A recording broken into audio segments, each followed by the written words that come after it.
Deep Work by Newport. Audiobooks from 27audiobooks.com. Part 2. Rule number 1. Work deeply. Soon after I met David Duane for a drink at a DuPont Circle bar, he brought up the eudaimonia machine. Duane is an architecture professor and therefore likes to explore the intersection between the conceptual and the concrete. The eudaimonia machine is a good example of this intersection. The machine, which takes its name from the ancient Greek concept of eudaimonia, turns out to be a building. The goal of the machine, David explained, is to create a setting where the users can get into a state of deep human flourishing, creating work that's at the absolute extent of their personal abilities. It is, in other words, a space designed for the sole purpose of enabling the deepest possible deep work. I was, as you might expect, intrigued. As Duane explained the machine to me, he grabbed a pen to sketch its proposed layout. The structure is a one-story narrow rectangle made up of 5 rooms, placed in a line, one after another. There's no shared hallway, you have to pass through one room to get to the next. As Duane explains, is critical because it doesn't allow you to bypass any of the spaces as you get deeper into the machine. The first room you enter when coming off the street is called the gallery. In Duane's plan, this room would contain examples of deep work produced in the building. It's meant to inspire users of the machine, creating a culture of healthy stress and peer pressure. As you leave the gallery, you next enter the salon. In here, Duane imagines access to high-quality coffee and perhaps even a full bar. There are also couches and Wi-Fi. The salon is designed to create a mood that hovers between intense curiosity and argumentation. This is a place to debate, brood, and in general work through the ideas that you'll develop deeper in the machine. Beyond the salon you enter the library. This room stores a permanent record of all work produced in the machine, as well as the books and other resources used in this previous work. There will be copiers and scanners for gathering and collecting the information you need for your project. Duane describes the library as the hard drive of the machine.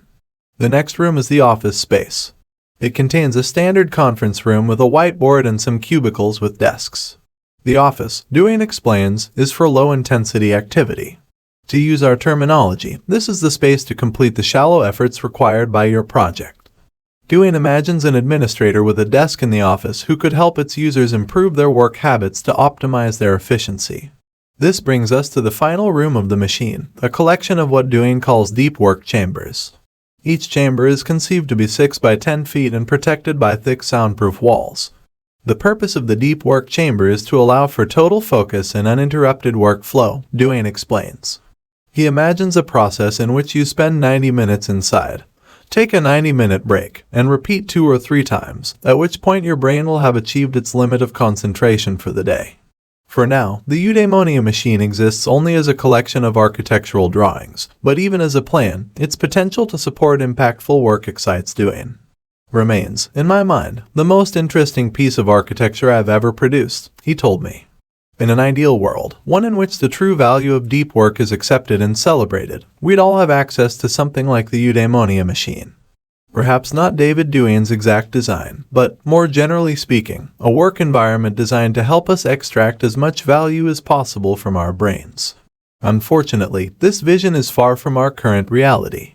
We instead find ourselves in distracting open offices where inboxes cannot be neglected and meetings are incessant, a setting where colleagues would rather you respond quickly to their latest email than produce the best possible results. As a reader of this book, in other words, you're a disciple of depth in a shallow world. This rule, the first of 4 such rules in Part 2 of this book, is designed to reduce this conflict. You might not have access to your own eudaimonia machine, but the strategies that follow will help you simulate its effects in your otherwise distracted professional life. They'll show you how to transform deep work from an aspiration into a regular and significant part of your daily schedule. Before proceeding to these strategies, however, I want to first address a question that might be nagging you. Why do we need such involved interventions? Put another way, once you accept that deep work is valuable, isn't it enough to just start doing more of it? Do we really need something as complicated as the eudaimonia machine for something as simple as remembering to concentrate more often? Unfortunately, when it comes to replacing distraction with focus, matters are not so simple. To understand why this is true, let's take a closer look at one of the main obstacles to going deep, the urge to turn your attention towards something more superficial. Most people recognize that this urge can complicate efforts to concentrate on hard things, but most underestimate its regularity and strength. Consider a 2012 study led by psychologists Wilhelm Hoffman and Roy Baumeister that outfitted 205 adults with beepers that activated at randomly selected times. When the beeper sounded, the subject was asked to pause for a moment to reflect on desires that he or she was currently feeling or had felt in the last 30 minutes, and then answer a set of questions about these desires. After a week, the researchers had gathered more than 7,500 samples. Here's the short version of what they found. People fight desires all day long. As Baumeister summarized in his subsequent book, Willpower, desire turned out to be the norm, not the exception. The 5 most common desires these subjects fought include, not surprisingly, eating, sleeping, and sex. But the top 5 list also included desires for taking a break from work, checking email and social networking sites, surfing the web, listening to music, or watching television. The lure of the internet and television proved especially strong. The subjects succeeded in resisting these particularly addictive distractions only around half the time. These results are bad news for this rule's goal of helping you cultivate a deep work habit. They tell us that you can expect to be bombarded with the desire to do anything but work deeply throughout the day. And if you're like the German subjects from the Hoffman and Baumeister study, these competing desires will often win out. You might respond at this point that you will succeed where these subjects failed because you understand the importance of depth and will therefore be more rigorous in your will to remain concentrated. This is a noble sentiment, but the decades of research that preceded this study underscore its futility. A now voluminous line of inquiry, initiated in a series of pioneering papers also written by Roy Baumeister, has established the following important truth about willpower. You have a finite amount of willpower that becomes depleted as you use it. Your will, in other words, is not a manifestation of your character that you can deploy without limit. It's instead like a muscle that tires. This is why the subjects in the Hoffman and Baumeister study had such a hard time fighting desires. Over time, these distractions drained their finite pool of willpower until they could no longer resist. The same will happen to you, regardless of your intentions, unless, that is, you're smart about your habits. This brings me to the motivating idea behind the strategies that follow. The key to developing a deep work habit is to move beyond good intentions and add routines and rituals to your working life designed to minimize the amount of your limited willpower necessary to transition into and maintain a state of unbroken concentration.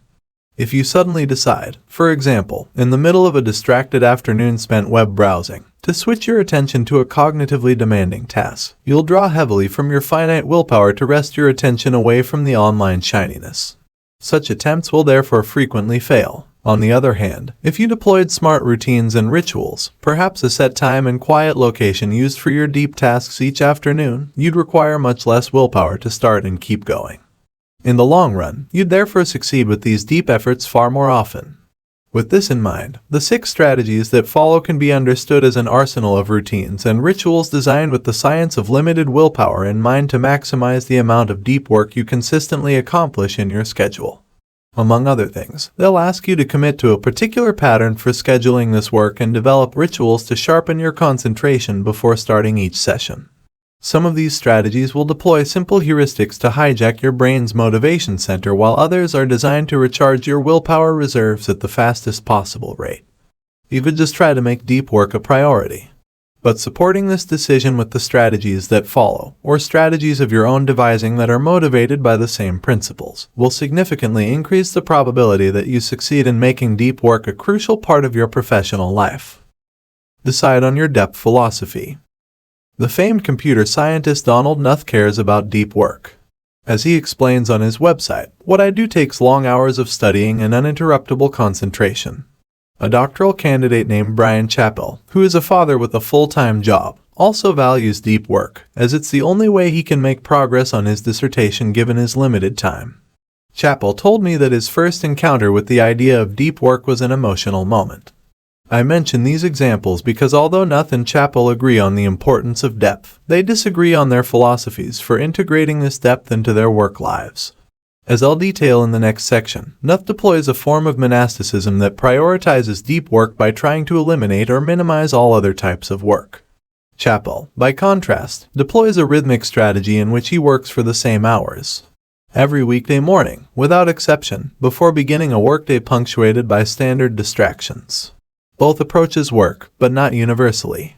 Nuth's approach might make sense for someone whose primary professional obligation is to think big thoughts, but if Chappell adopted a similar rejection of all things shallow, he'd likely lose his job. You need your own philosophy for integrating deep work into your professional life. But this example highlights a general warning about this selection. You must be careful to choose a philosophy that fits your specific circumstances, as a mismatch here can derail your deep work habit before it has a chance to solidify. This strategy will help you avoid this fate by presenting 4 different depth philosophies that I've seen work exceptionally well in practice. The goal is to convince you that there are many different ways to integrate deep work into your schedule, and it's therefore worth taking the time to find an approach that makes sense for you. The monastic philosophy of deep work scheduling. Let's return to Donald Knuth. He's famous for many innovations in computer science, including, notably, the development of a rigorous approach to analyzing algorithm performance. Among his peers, however, Knuth also maintains an aura of infamy for his approach to electronic communication. If you visit Knuth's website at Stanford with the intention of finding his email address, you'll instead discover the following note. I have been a happy man ever since January 1, 1990, when I no longer had an email address. I'd used email since about 1975, and it seems to me that 15 years of email is plenty for one lifetime. Email is a wonderful thing for people whose role in life is to be on top of things. But not for me. My role is to be on the bottom of things. What I do takes long hours of studying and uninterruptible concentration. Knuth goes on to acknowledge that he doesn't intend to cut himself off completely from the world. He notes that writing his books requires communication with thousands of people and that he wants to be responsive to questions and comments. His solution: he provides an address, a postal mailing address. He says that his administrative assistant will sort through any letters arriving at that address and put aside those that she thinks are relevant. Anything that's truly urgent she'll bring to Knuth promptly, and everything else he'll handle in a big batch, once every 3 months or so. Knuth deploys what I call the monastic philosophy of deep work scheduling. This philosophy attempts to maximize deep efforts by eliminating or radically minimizing shallow obligations. Practitioners of the monastic philosophy tend to have a well-defined and highly valued professional goal that they're pursuing, and the bulk of their professional success comes from doing this one thing exceptionally well. It's this clarity that helps them eliminate the thicket of shallow concerns that tend to trip up those whose value proposition in the working world is more varied. Knuth, for example, explains his professional goal as follows. I try to learn certain areas of computer science exhaustively, then I try to digest that knowledge into a form that is accessible to people who don't have time for such study. Trying to pitch Knuth on the intangible returns of building an audience on Twitter, or the unexpected opportunities that might come through a more liberal use of email, will fail, as these behaviors don't directly aid his goal to exhaustively understand specific corners of computer science, and then write about them in an accessible manner. Another person committed to monastic deep work is the acclaimed science fiction writer Neal Stephenson. If you visit Stephenson's author website, you'll notice a lack of email or mailing address. We can gain insight into this omission from a pair of essays that Stephenson posted on his early website back in the early 2000s, and which have been preserved by the Internet Archive. In one such essay, archived in 2003, Stephenson summarizes his communication policy as follows. Persons who wish to interfere with my concentration are politely requested not to do so, and warned that I don't answer email. Lest key message get lost in the verbiage, I will put it here succinctly. All of my time and attention are spoken for several times over. Please do not ask for them. To further justify this policy, Stephenson wrote an essay titled Why I Am a Bad Correspondent. At the core of his explanation for his inaccessibility is the following decision. The productivity equation is a nonlinear one, in other words. This accounts for why I am a bad correspondent and why I very rarely accept speaking engagements. If I organize my life in such a way that I get lots of long, consecutive, uninterrupted time chunks, I can write novels. But as those chunks get separated and fragmented, my productivity as a novelist drops spectacularly. Stephenson sees 2 mutually exclusive options. He can write good novels at a regular rate, or he can answer a lot of individual emails and attend conferences, and as a result produce lower quality novels at a slower rate. He chose the former option, and this choice requires him to avoid as much as possible any source of shallow work in his professional life. This issue is so important to Stephenson that he went on to explore its implications, positive and negative, in his 2008 science fiction epic, Anathema, which considers a world where an intellectual elite live in monastic orders, isolated from the distracted masses in technology, thinking deep thoughts. In my experience, the monastic philosophy makes many knowledge workers defensive.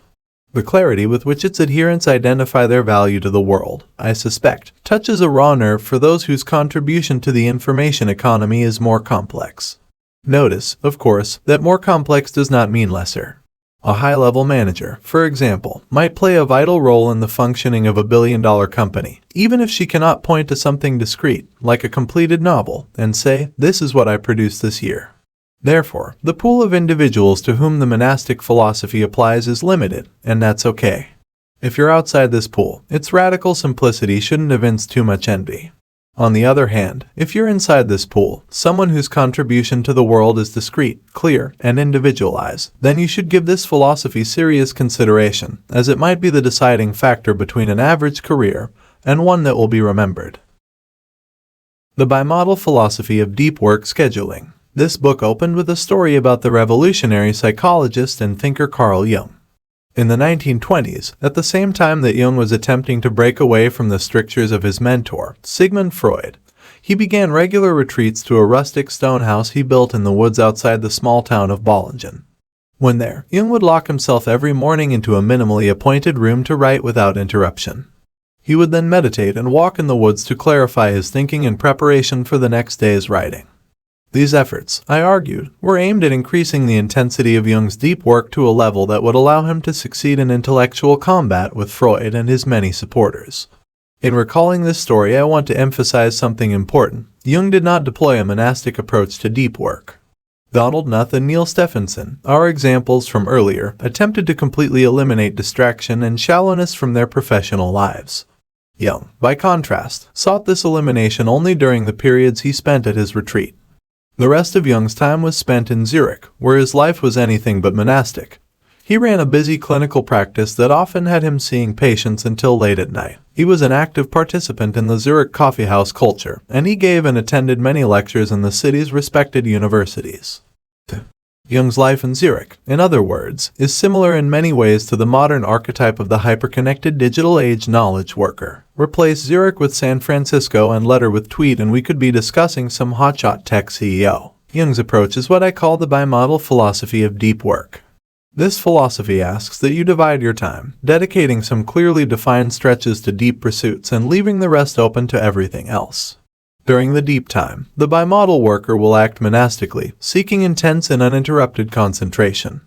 During the shallow time, such focus is not prioritized. This division of time between deep and open can happen on multiple scales. For example, on the scale of a week, you might dedicate a 4-day weekend to depth and the rest to open time. Similarly, on the scale of a year, you might dedicate one season to contain most of your deep stretches. The bimodal philosophy believes that deep work can produce extreme productivity, but only if the subject dedicates enough time to such endeavors to reach maximum cognitive intensity, the state in which real breakthroughs occur. This is why the minimum unit of time for deep work in this philosophy tends to be at least one full day.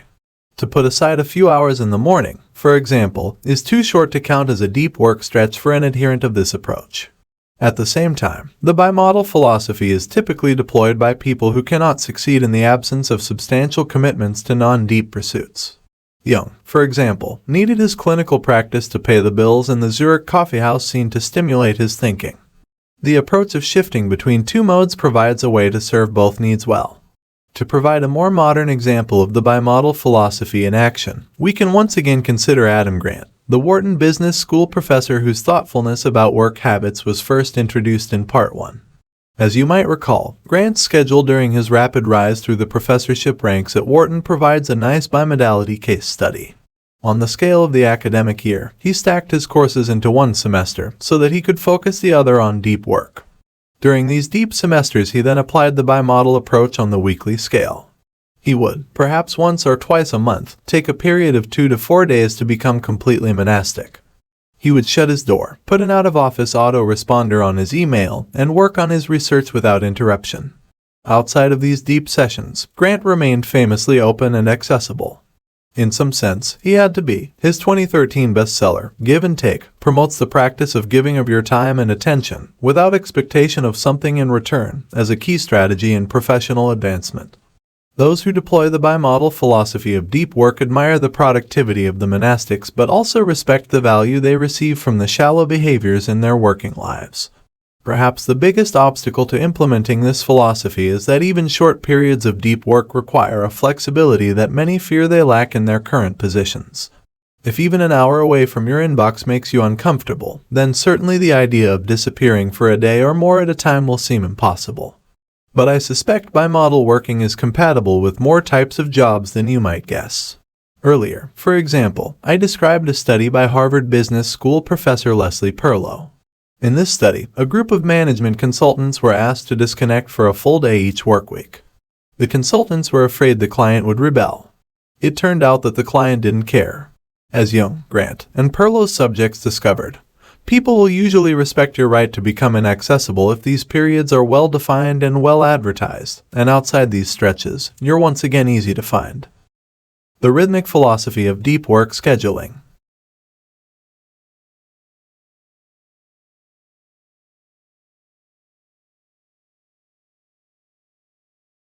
It was during this period that a writer and comic named Brad Isaac, who was working open mic nights at the time, ran into Seinfeld at a club waiting to go on stage. As Isaac later explained in a now classic Lifehacker article, I saw my chance. I had to ask Seinfeld if he had any tips for a young comic. What he told me was something that would benefit me for a lifetime. Seinfeld began his advice to Isaac with some common sense, noting the way to be a better comic was to create better jokes, and then explaining that the way to create better jokes was to write every day. Seinfeld continued by describing a specific technique he used to help maintain this discipline.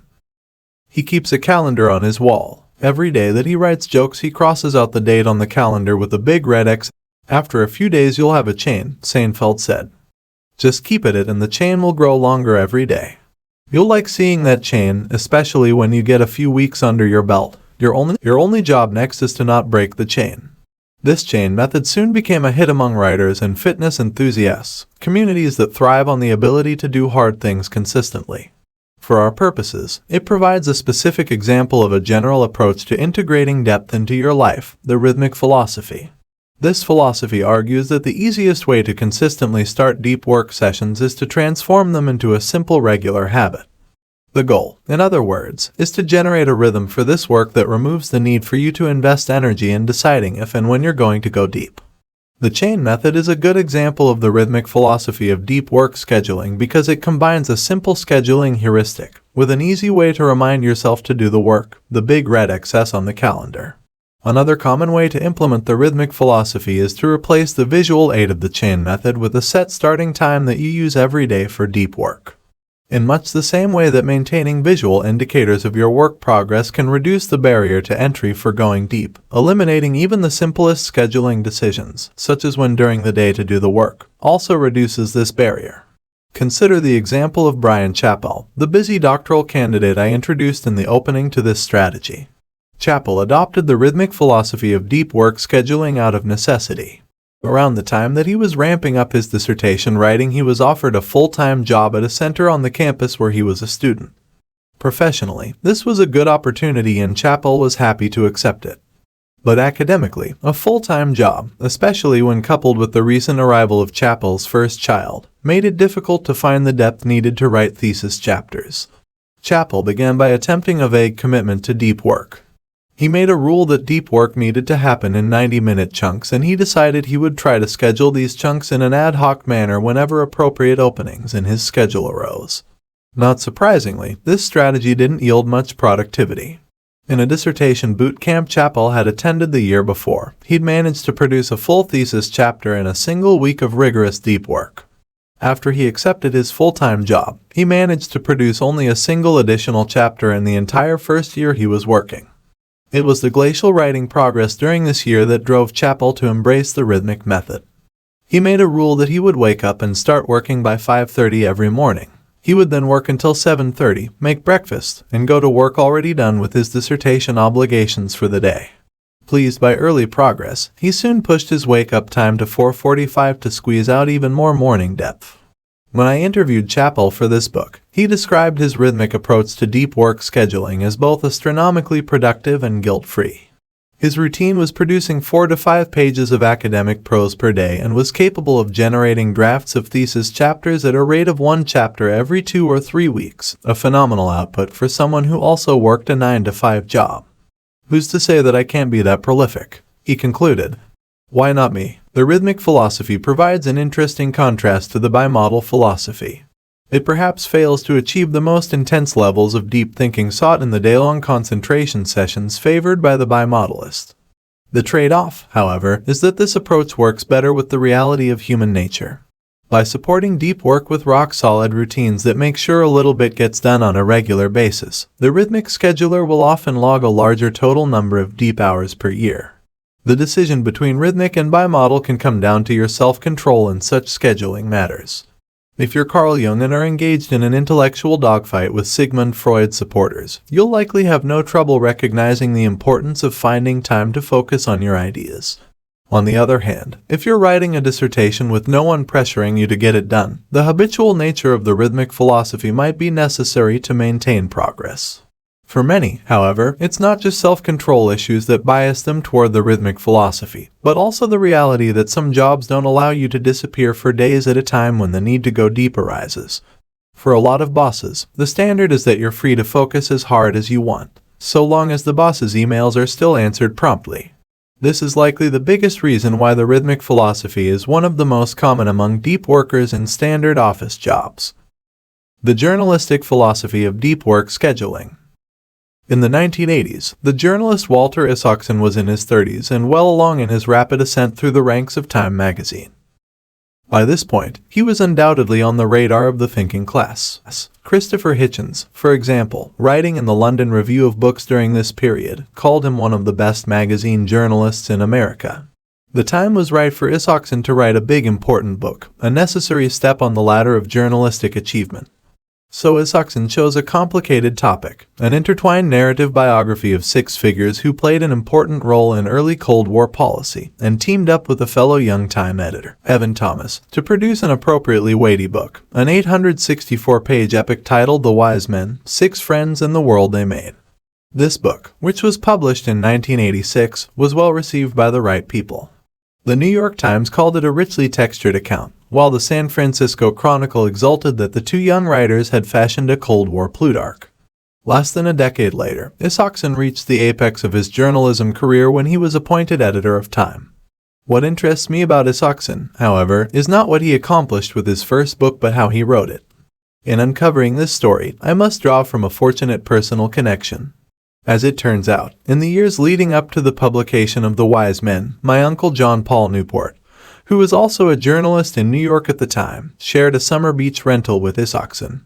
To this day, my uncle remembers Isaacson's impressive work habits. It was always amazing. He could retreat up to the bedroom for a while, when the rest of us were chilling on the patio or whatever, to work on his book. He'd go up for 20 minutes or an hour, we'd hear the typewriter pounding, then he'd come down as relaxed as the rest of us. The work never seemed to faze him. He just happily went up to work when he had the spare time.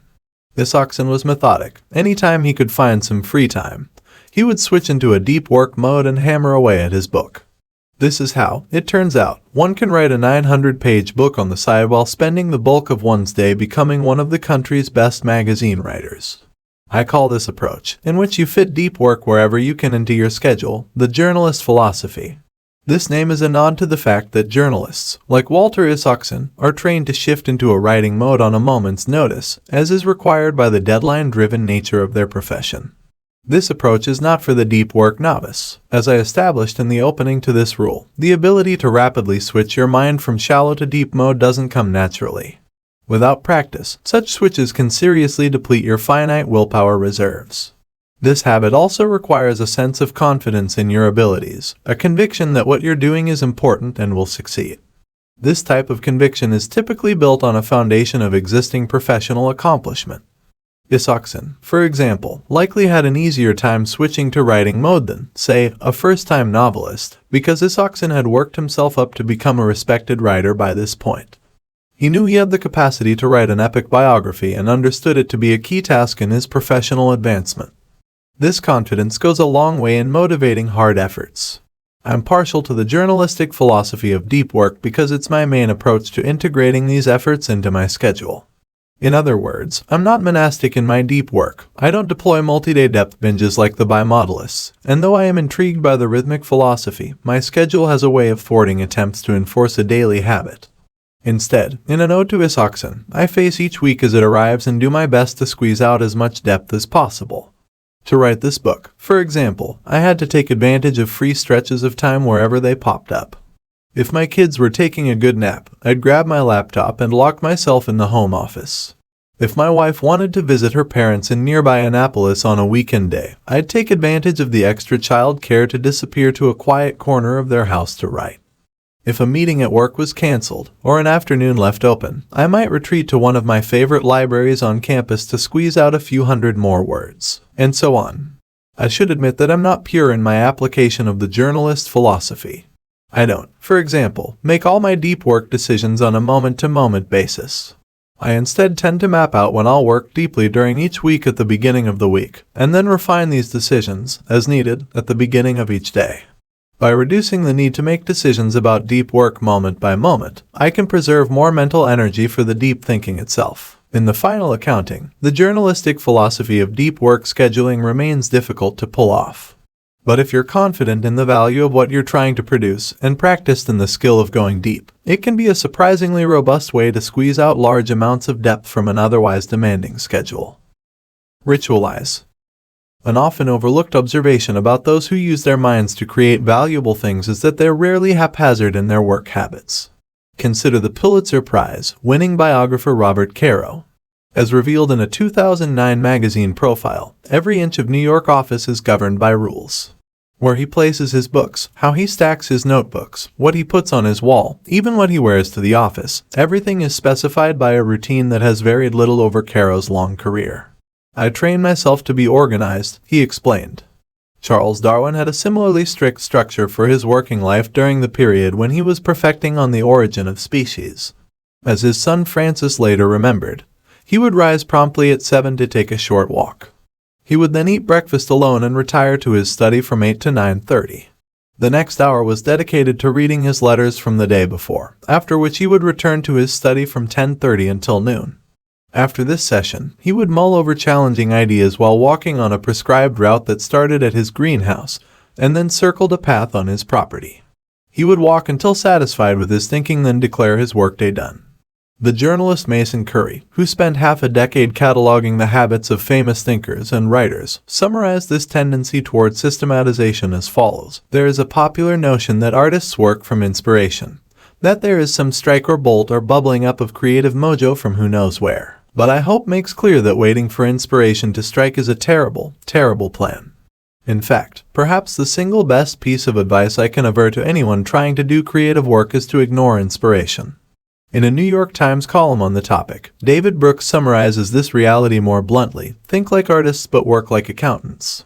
This strategy suggests the following. To make the most out of your deep work sessions, build rituals of the same level of strictness and idiosyncrasy as the important thinkers mentioned previously. There's a good reason for this mimicry. Great minds like Caro and Darwin didn't deploy rituals to be weird. They did so because success in their work depended on their ability to go deep, again and again. There's no way to win a Pulitzer Prize or conceive a grand theory without pushing your brain to its limit. Their rituals minimize the friction in this transition to depth, allowing them to go deep more easily and stay in the state longer. If they had instead waited for inspiration to strike before settling into serious work, their accomplishments would likely have been greatly reduced.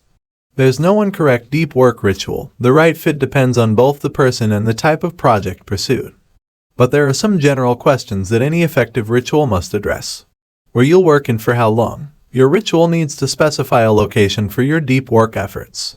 This location can be as simple as your normal office with the door shut and desk cleaned off. If it's possible to identify a location used only for depth, for instance, a conference room or quiet library, the positive effect can be even greater. Regardless of where you work, be sure to also give yourself a specific time frame to keep the session a discrete challenge and not an open-ended slog. How you'll work once you start to work. Your ritual needs rules and processes to keep your efforts structured. For example, you might institute a ban on any internet use, or maintain a metric such as words produced per 20-minute interval to keep your concentration honed.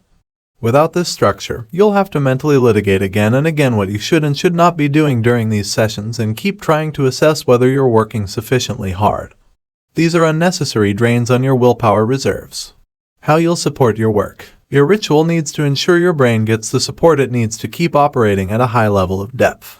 For example, the ritual might specify that you start with a cup of good coffee, or make sure you have access to enough food of the right type to maintain energy, or integrate light exercise such as walking to help keep the mind clear. This support might also include environmental factors, such as organizing the raw materials of your work to minimize energy dissipating friction. To maximize your success, you need to support your efforts to go deep. At the same time, this support needs to be systematized so that you don't waste mental energy figuring out what you need in the moment. These questions will help you get started in crafting your deep work ritual. But keep in mind that finding a ritual that sticks might require experimentation, so be willing to work at it. I assure you that the effort's worth it. Once you've evolved something that feels right, the impact can be significant. Work deeply is a big deal and should not be an activity undertaken lightly. Surrounding such efforts with a complicated ritual accepts this reality, providing your mind with the structure and commitment it needs to slip into the state of focus where you can begin to create things that matter. Make grand gestures. In the early winter of 2007, J.K. Rowling was struggling to complete the Deathly Hallows, the final book in her Harry Potter series. The pressure was intense, as this book bore the responsibility of tying together the six that preceded it in a way that would satisfy the series' hundreds of millions of fans. Rowling needed to work deeply to satisfy these demands, but she was finding unbroken concentration increasingly difficult to achieve at her home office in Edinburgh, Scotland. As I was finishing Deathly Hallows, there came a day where the window cleaner came. The kids were at home, the dogs were barking, Rowling recalled in an interview. It was too much, so J.K. Rowling decided to do something extreme to shift her mindset where it needed to be. She checked into a suite in the 5-star Balmoral Hotel, located in the heart of downtown Edinburgh. So I came to this hotel because it's a beautiful hotel, but I didn't intend to stay here, she explained. The first day's writing went well, so I kept coming back, and I ended up finishing the last of the Harry Potter books. In retrospect, it's not surprising that Rowling ended up staying. The setting was perfect for her project. The Balmoral, known as one of Scotland's most luxurious hotels, is a classic Victorian building complete with ornate stonework and a tall clock tower. It's also located only a couple of blocks away from Edinburgh Castle, one of Rowling's inspirations in dreaming up Hogwarts. Rowling's decision to check into a luxurious hotel suite near Edinburgh Castle is an example of a curious but effective strategy in the world of deep work, the grand gesture.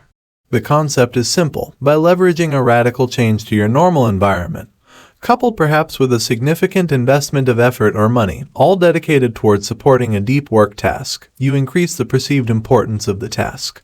This boost in importance reduces your mind's instinct to procrastinate and delivers an injection of motivation and energy. Writing a chapter of a Harry Potter novel, for example, is hard work and will require a lot of mental energy, regardless of where you do it. But when paying more than $1,000 a day to write the chapter in a suite of an old hotel down the street from a Hogwarts-style castle, mustering the energy to begin and sustain this work is easier than if you were instead in a distracting home office. When you study the habits of other well-known deep workers, the grand gesture strategy comes up often. Bill Gates, for example, was famous during his time as Microsoft CEO for taking think weeks during which he would leave behind his normal work and family obligations to retreat to a cabin with a stack of papers and books. His goal was to think deeply, without distraction, about the big issues relevant to his company. It was during one of these weeks, for example, that he famously came to the conclusion that the internet was going to be a major force in the industry. There was nothing physically stopping Gates from thinking deeply in his office in Microsoft's Seattle headquarters, but the novelty of his week-long retreat helped him achieve the desired levels of concentration. The MIT-physicist and award-winning novelist Alan Lightman also leverages grand gestures. In his case, he retreats each summer to a tiny island in Maine to think deeply and recharge. At least as of 2000, when he described this gesture in an interview, the island not only lacked internet, but didn't even have phone service. As he then justified, it's really about 2.5 months that I'll feel like I can recover some silence in my life, which is so hard to find. Not everyone has the freedom to spend 2 months in Maine, but many writers, including Dan Pink and Michael Pollan, simulate the experience year-round by building, often at significant expense and effort, writing cabins on their properties. These outbuildings aren't strictly necessary for these writers, who need only a laptop and a flat surface to put it on to ply their trade. But it's not the amenities of the cabins that generate their value. It's instead the grand gesture represented in the design and building of the cabin for the sole purpose of enabling better writing. Not every grand gesture need be so permanent.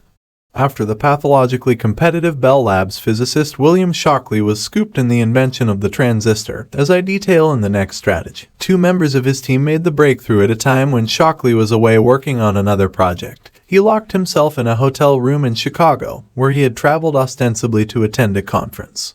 He didn't emerge from the room until he had ironed out the details for a better design that had been rattling around in his mind. When he finally did leave the room, he airmailed his notes back to Murray Hill, New Jersey, so that a colleague could paste them into his lab notebook and sign them to timestamp the innovation. The junction form of the transistor that Shockley worked out in this burst of depth ended up earning him a share of the Nobel Prize subsequently awarded for the invention. An even more extreme example of a one-time grand gesture yielding results is a story involving Peter Shankman, an entrepreneur and social media pioneer. As a popular speaker, Shankman spends much of his time flying. He eventually realized that 30,000 feet was an ideal environment for him to focus. As he explained in a blog post, locked in a seat with nothing in front of me, nothing to distract me, nothing to set off my shiny DNA, I have nothing to do but be at one with my thoughts. It was sometime after this realization that Shankman signed a book contract that gave him only 2 weeks to finish the entire manuscript. Meeting this deadline would require incredible concentration. To achieve this state, Shankman did something unconventional. He booked a round-trip business class ticket to Tokyo. He wrote during the whole flight to Japan, drank an espresso in the business class lounge once he arrived in Japan, then turned around and flew back, once again writing the whole way, arriving back in the States only 30 hours after he first left with a completed manuscript now in hand. The trip cost $4,000 and was worth every penny, he explained. In all of these examples, it's not just the change of environment or seeking of quiet that enables more depth. The dominant force is the psychology of committing so seriously to the task at hand. To put yourself in an exotic location to focus on a writing project, or to take a week off from work just to think, or to lock yourself in a hotel room until you complete an important invention. These gestures push your deep goal to a level of mental priority that helps unlock the needed mental resources. Sometimes to go deep, you must first go big. Don't work alone. The relationship between deep work and collaboration is tricky. It's worth taking the time to untangle, however, because properly leveraging collaboration can increase the quality of deep work in your professional life. It's helpful to start our discussion of this topic by taking a step back to consider what at first seems to be an unresolvable conflict. In part 1 of this book, I criticized Facebook for the design of its new headquarters. In particular, I noted that the company's goal to create the world's largest open office space, a giant room that will reportedly hold 2,800 workers, represents an absurd attack on concentration. Both intuition and a growing body of research underscore the reality that sharing a workspace with a large number of coworkers is incredibly distracting, creating an environment that thwarts attempts to think seriously. In a 2013 article summarizing recent research on this topic, Bloomberg Businessweek went so far as to call for an end to the tyranny of the open plan office. And yet, these open office designs are not embraced haphazardly. As Maria Konnikova reports in The New Yorker, when this concept first emerged, its goal was to facilitate communication and idea flow. This claim resonated with American businesses looking to embrace an aura of startup unconventionality. Josh Tyringale, the editor of Bloomberg Businessweek, for example, explained the lack of offices in Bloomberg's headquarters as follows. Open plan is pretty spectacular. It ensures that everyone is attuned to the broad mission, and it encourages curiosity between people who work in different disciplines. Jack Dorsey justified the open layout of the Square headquarters by explaining, "We encourage people to stay out in the open because we believe in serendipity, and people walking by each other teaching new things." For the sake of discussion, let's call this principle that when you allow people to bump into each other, smart collaborations and new ideas emerge, the theory of serendipitous creativity. When Mark Zuckerberg decided to build the world's largest office, we can reasonably conjecture this theory helped drive his decision, just as it has driven many of the moves toward open workspaces elsewhere in Silicon Valley and beyond. This decision between promoting concentration and promoting serendipity seems to indicate that deep work is incompatible with generating creative insights. This conclusion, however, is flawed. It's based, I argue, on an incomplete understanding of the theory of serendipitous creativity. To support this claim, let's consider the origins of this particular understanding of what spurs breakthroughs. The theory in question has many sources, but I happen to have a personal connection to one of the more well-known.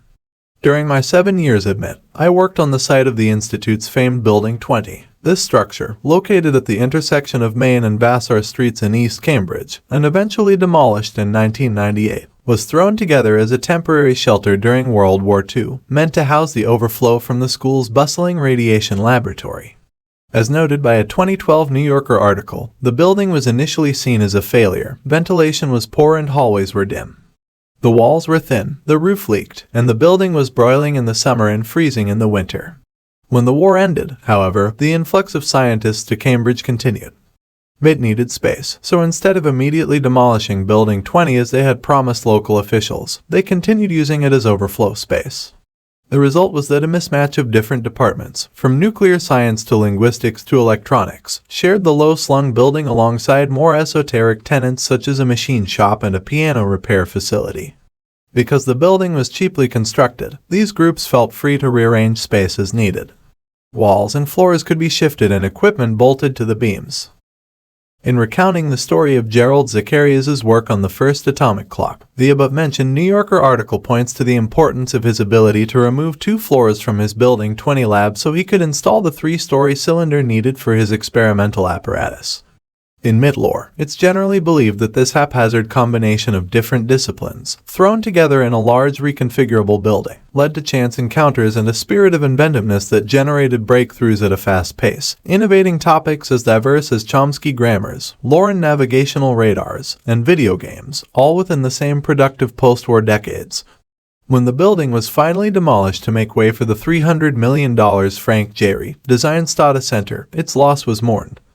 In tribute to the plywood palace it replaced, the interior design of the Stata Center includes boards of unfinished plywood and exposed concrete with construction markings left intact.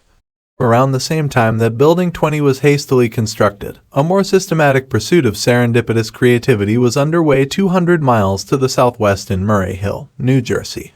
It was here that Bell Labs director Mervyn Kelly guided the construction of a new home for the lab that would purposefully encourage interaction between its diverse mix of scientists and engineers. Kelly dismissed the standard university-style approach of housing different departments in different buildings, and instead connected the spaces into one contiguous structure joined by long hallways, some so long that when you stood at one end it would appear to converge to a vanishing point. As Bell Labs chronicler John Gertner notes about this design, traveling the hall's length without encountering a number of acquaintances, problems, diversions, and ideas was almost impossible. A physicist on his way to lunch in the cafeteria was like a magnet rolling past iron filings. This strategy, mixed with Kelly's aggressive recruitment of some of the world's best minds, yielded some of the most concentrated innovation in the history of modern civilization. In the decades following the Second World War, the lab produced, among other achievements, the first solar cell, laser, communication satellite, cellular communication system, and fiber optic networking. At the same time, their theorists formulated both information theory and coding theory. Their astronomers won the Nobel Prize for empirically validating the Big Bang theory, and perhaps most important of all, their physicists invented the transistor. The theory of serendipitous creativity, in other words, seems well justified by the historical record. The transistor, we can argue with some confidence, probably required Bell Labs and its ability to put solid-state physicists, quantum theorists, and world-class experimentalists in one building where they could serendipitously encounter one another and learn from their varied expertise. This was an invention unlikely to come from a lone scientist thinking deeply in the academic equivalent of Carl Jung's Stone Tower. But it's here that we must embrace more nuance in understanding what really generated innovation in sites such as Building 20 and Bell Labs. To do so, let's return once again to my own experience at MIT. When I arrived as a new PhD student in the fall of 2004, I was a member of the first incoming class to be housed in the new Stata Center, which, as mentioned, replaced Building 20. Because the center was new, incoming students were given tours that touted its features. Frank Jerry, we learned, arranged the offices around common spaces and introduced open stairwells between adjacent floors, all in an effort to support the type of serendipitous encounters that had defined its predecessor. But what struck me at the time was a feature that hadn't occurred to Jerry but had been recently added at the faculty's insistence: special gaskets installed into the office door jambs to improve soundproofing. The professors admit, some of the most innovative technologists in the world wanted nothing to do with an open office-style workspace. They instead demanded the ability to close themselves off. This combination of soundproofed offices connected to large common areas yields a hub-and-spoke architecture of innovation in which both serendipitous encounter and isolated deep thinking are supported. It's a setup that straddles a spectrum where on one extreme we find the solo thinker, isolated from inspiration but free from distraction, and on the other extreme, we find the fully collaborative thinker in an open office, flush with inspiration but struggling to support the deep thinking needed to build on it. If we turn our attention back to Building 20 in Bell Labs, we see that this is the architecture they deployed as well. Neither building offered anything resembling a modern open office plan. They were instead constructed using the standard layout of private offices connected to shared hallways. Their creative mojo had more to do with the fact that these offices shared a small number of long connecting spaces, forcing researchers to interact whenever they needed to travel from one location to another. These mega hallways, in other words, provided highly effective hubs. We can, therefore, still dismiss the depth-destroying open office concept without dismissing the innovation-producing theory of serendipitous creativity. The key is to maintain both in a hub-and-spoke style arrangement. Expose yourself to ideas in hubs on a regular basis, but maintain a spoke in which to work deeply on what you encounter. This division of efforts, however, is not the full story, as even when one returns to a spoke, solo work is still not necessarily the best strategy. Consider, for example, the previously mentioned invention of the transistor at Bell Labs. This breakthrough was supported by a large group of researchers, all with separate specialties, who came together to form the Solid-State Physics Research Group, a team dedicated to inventing a smaller and more reliable alternative to the vacuum tube. This group's collaborative conversations were necessary preconditions to the transistor, a clear example of the usefulness of hub behavior. Once the research group laid the intellectual groundwork for the component, the innovation process shifted to a spoke. What makes this particular innovation process an interesting case, however, is that even when it shifted to a spoke it remained collaborative. It was two researchers in particular, the experimentalist Walter Brattain and the quantum theorist John Barty, who over a period of 1 month in 1947 made the series of breakthroughs that led to the first working solid-state transistor. Brattain and Barty worked together during this period in a small lab, often side by side, pushing each other toward better and more effective designs. These efforts consisted primarily of deep work, but a type of deep work we haven't yet encountered. Brattain would concentrate intensely to engineer an experimental design that could exploit Bartein's latest theoretical insight. Then Barty would concentrate intensely to make sense of what Brattain's latest experiments revealed, trying to expand his theoretical framework to match the observations. This back and forth represents a collaborative form of deep work that leverages what I call the whiteboard effect. For some types of problems, working with someone else at the proverbial shared whiteboard can push you deeper than if you were working alone. The presence of the other party waiting for your next insight, be it someone physically in the same room or collaborating with you virtually, can short-circuit the natural instinct to avoid depth. We can now step back and draw some practical conclusions about the role of collaboration in deep work. The success of Building 20 in Bell Labs indicates that isolation is not required for productive deep work. Indeed, their example indicates that for many types of work, especially when pursuing innovation, collaborative deep work can yield better results. This strategy, therefore, asks that you consider this option in contemplating how best to integrate depth into your professional life. In doing so, however, keep the following 2 guidelines in mind. First, distraction remains a destroyer of depth. Therefore, the hub-and-spoke model provides a crucial template.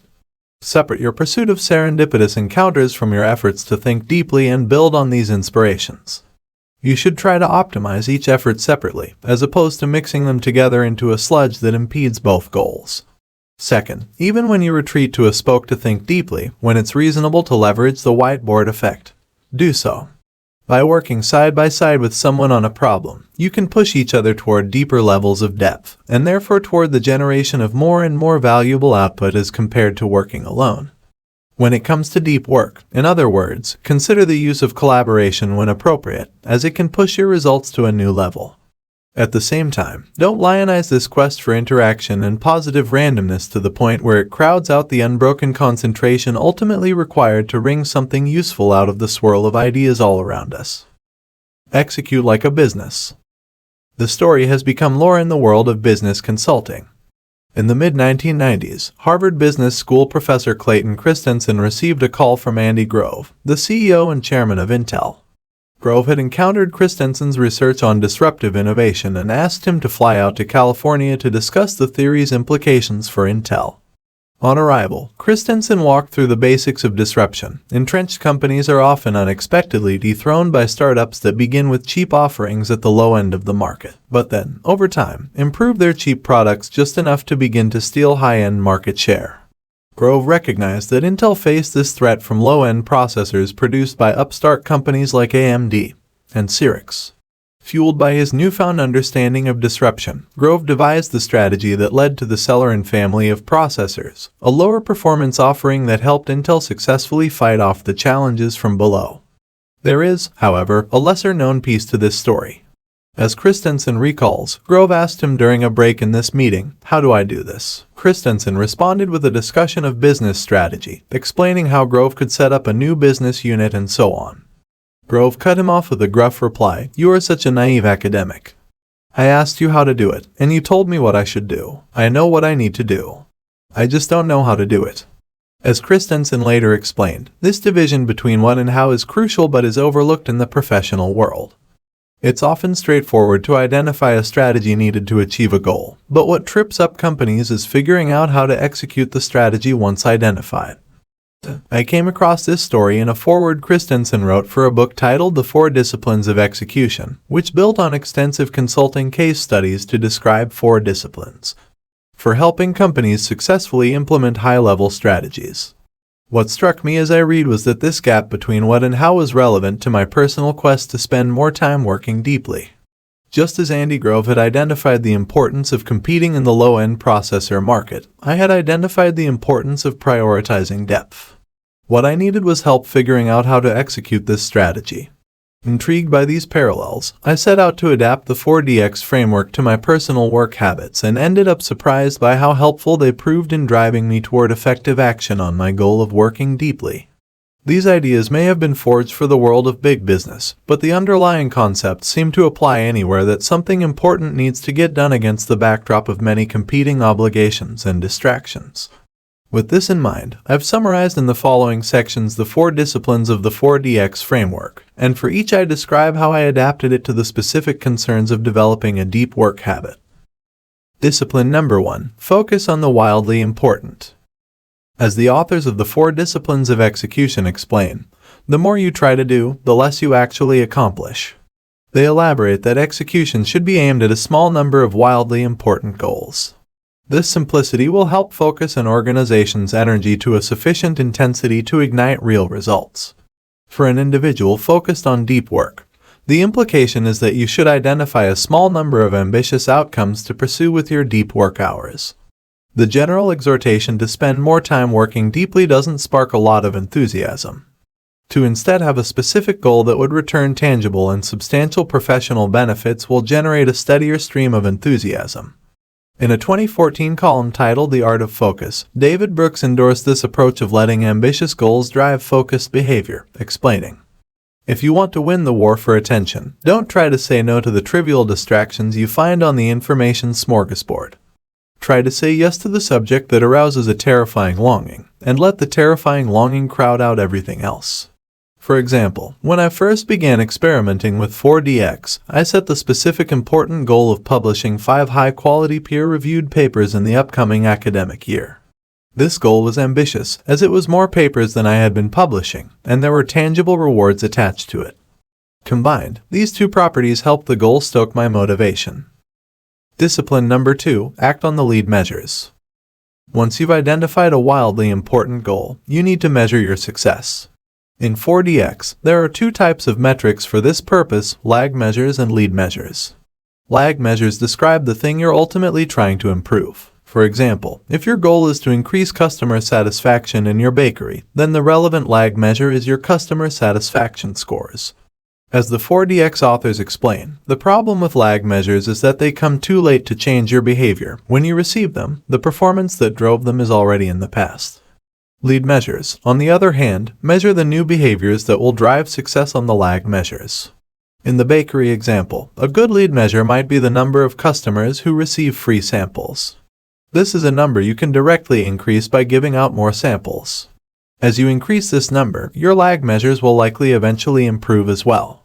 In other words, lead measures turn your attention to improving the behaviors you directly control in the near future that will then have a positive impact on your long-term goals.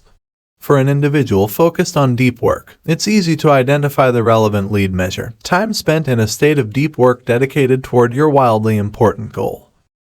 Returning to my example, this insight had an important impact on how I directed my academic research. I used to focus on lag measures, such as papers published per year.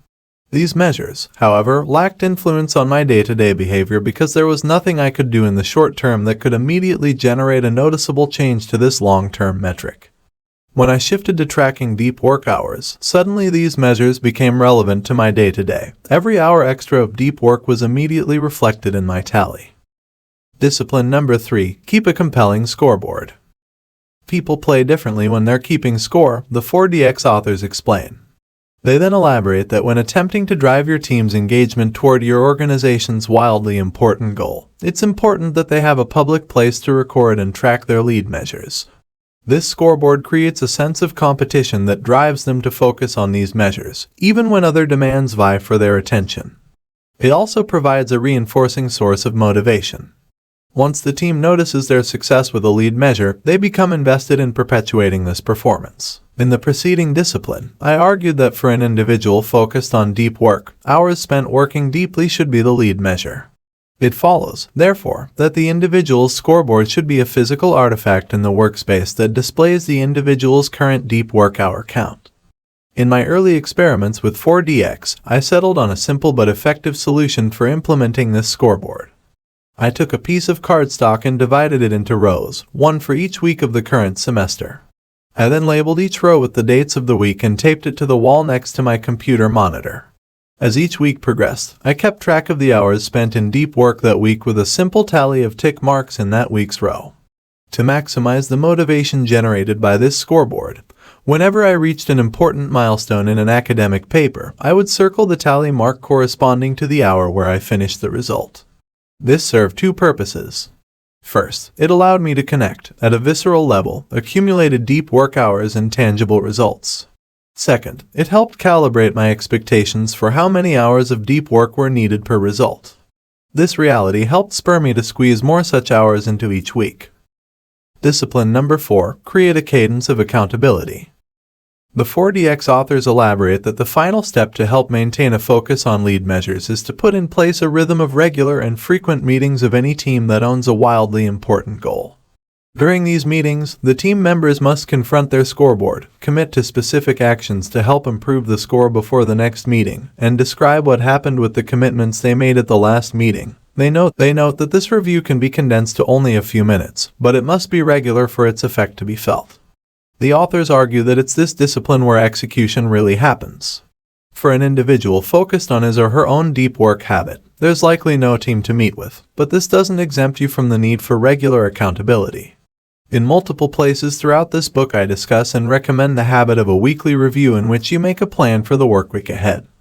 During my experiments with 4DX, I used a weekly review to look over my scoreboard to celebrate good weeks, help understand what led to bad weeks, and most important, figure out how to ensure a good score for the days ahead. This led me to adjust my schedule to meet the needs of my lead measure, enabling significantly more deep work than if I had avoided such reviews altogether.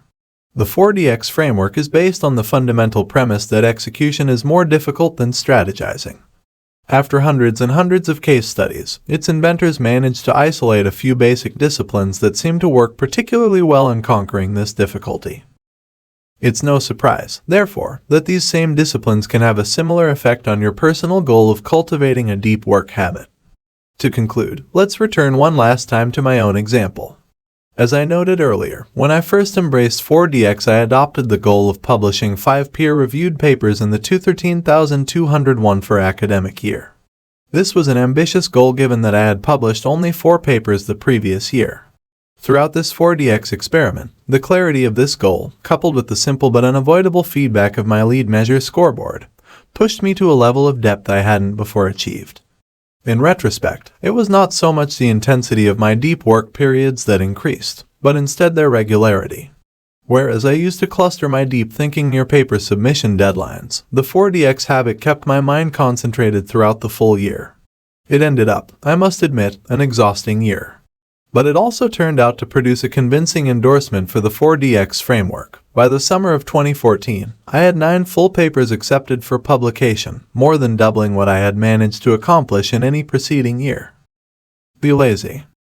In a 2012 article written for a New York Times blog, the essayist and cartoonist Tim Crater provided a memorable self-description: "I am not busy. I am the laziest ambitious person I know."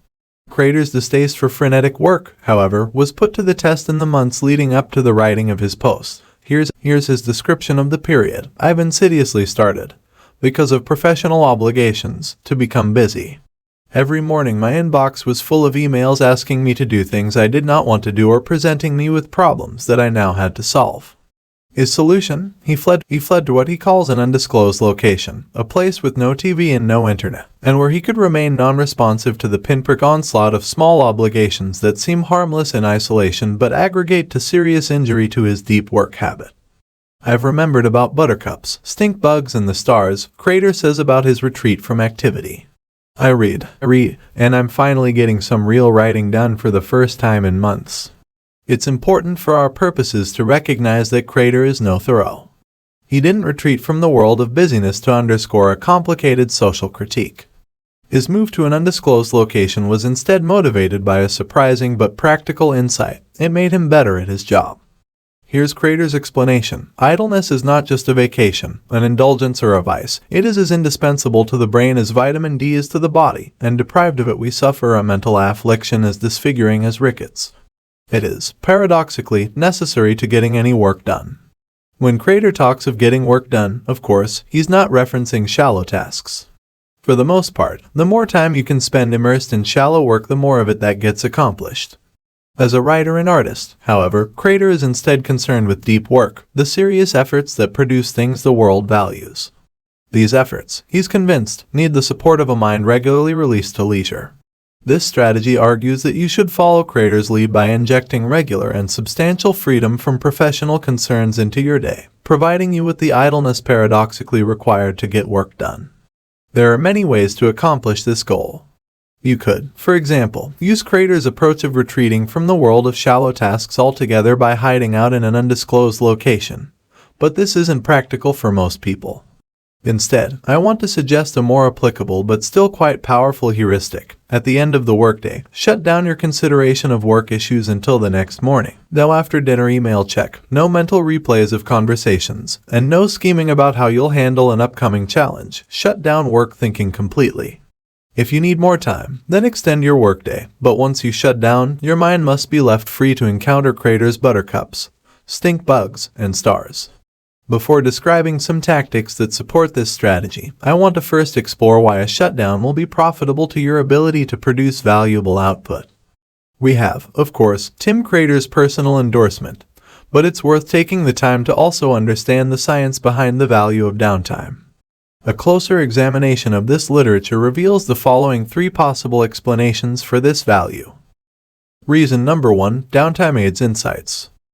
Consider the following excerpt from a 2006 paper that appeared in the journal Science. The scientific literature has emphasized the benefits of conscious deliberation in decision-making for hundreds of years. The question addressed here is whether this view is justified. We hypothesize that it is not. Lurking in this bland statement is a bold claim. The authors of this study, led by the Dutch psychologist Ap Dijksterhuis, set out to prove that some decisions are better left to your unconscious mind to untangle.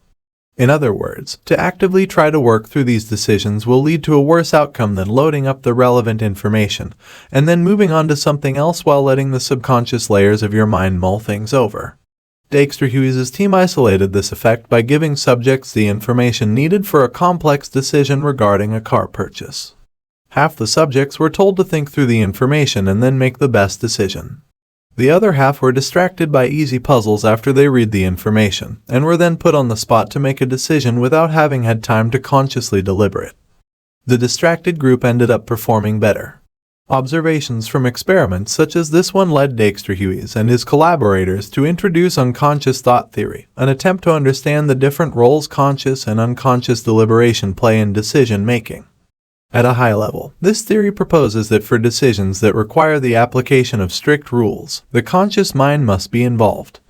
For example, if you need to do a math calculation, only your conscious mind is able to follow the precise arithmetic rules needed for correctness. On the other hand, for decisions that involve large amounts of information and multiple vague, and perhaps even conflicting, constraints, your unconscious mind is well suited to tackle the issue. It hypothesizes that this is due to the fact that these regions of your brain have more neuronal bandwidth available, allowing them to move around more information and sift through more potential solutions than your conscious centers of thinking. Your conscious mind, according to this theory, is like a home computer on which you can run carefully written programs that return correct answers to limited problems, whereas your unconscious mind is like Google's vast data centers, in which statistical algorithms sift through terabytes of unstructured information, teasing out surprising useful solutions to difficult questions. The implication of this line of research is that providing your conscious brain time to rest enables your unconscious mind to take a shift sorting through your most complex professional challenges. A shutdown habit, therefore, is not necessarily reducing the amount of time you're engaged in productive work, but is instead diversifying the type of work you deploy. Reason number 2, downtime helps recharge the energy needed to work deeply. A frequently cited 2008 paper appearing in the journal Psychological Science describes a simple experiment. Subjects were split into two groups. One group was asked to take a walk on a wooded path in an arboretum near the Ann Arbor, Michigan, campus where the study was conducted. The other group was sent on a walk through the bustling center of the city. Both groups were then given a concentration-sapping task called backward digit span.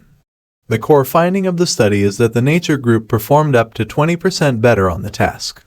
The nature advantage still held the next week when the researchers brought back the same subjects and switched the locations. It wasn't the people who determined performance, but whether or not they got a chance to prepare by walking through the woods. This study, it turns out, is one of many that validate attention restoration theory, which claims that spending time in nature can improve your ability to concentrate. This theory, which was first proposed in the 1980s by the University of Michigan psychologists Rachel Kaplan and Stephen Kaplan, is based on the concept of attention fatigue. To concentrate requires what Art calls directed attention. This resource is finite. If you exhaust it, you'll struggle to concentrate. The 2008 study argues that walking on busy city streets requires you to use directed attention, as you must navigate complicated tasks like figuring out when to cross a street to not get run over, or when to maneuver around the slow group of tourists blocking the sidewalk. After just 50 minutes of this focused navigation, the subject's store of directed attention was low. Walking through nature, by contrast, exposes you to what lead author Mark Berman calls inherently fascinating stimuli, using sunsets as an example. These stimuli invoke attention modestly, allowing focused attention mechanisms a chance to replenish.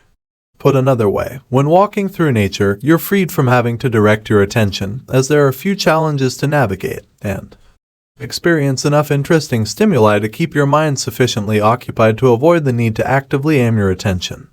This state allows your directed attention resources time to replenish. After 50 minutes of such replenishment, the subjects enjoyed a boost in their concentration. You might, of course, argue that perhaps being outside watching a sunset puts people in a good mood, and being in a good mood is what really helps performance on these tasks. But in a sadistic twist, the researchers debunked that hypothesis by repeating the experiment in the harsh Ann Arbor winter.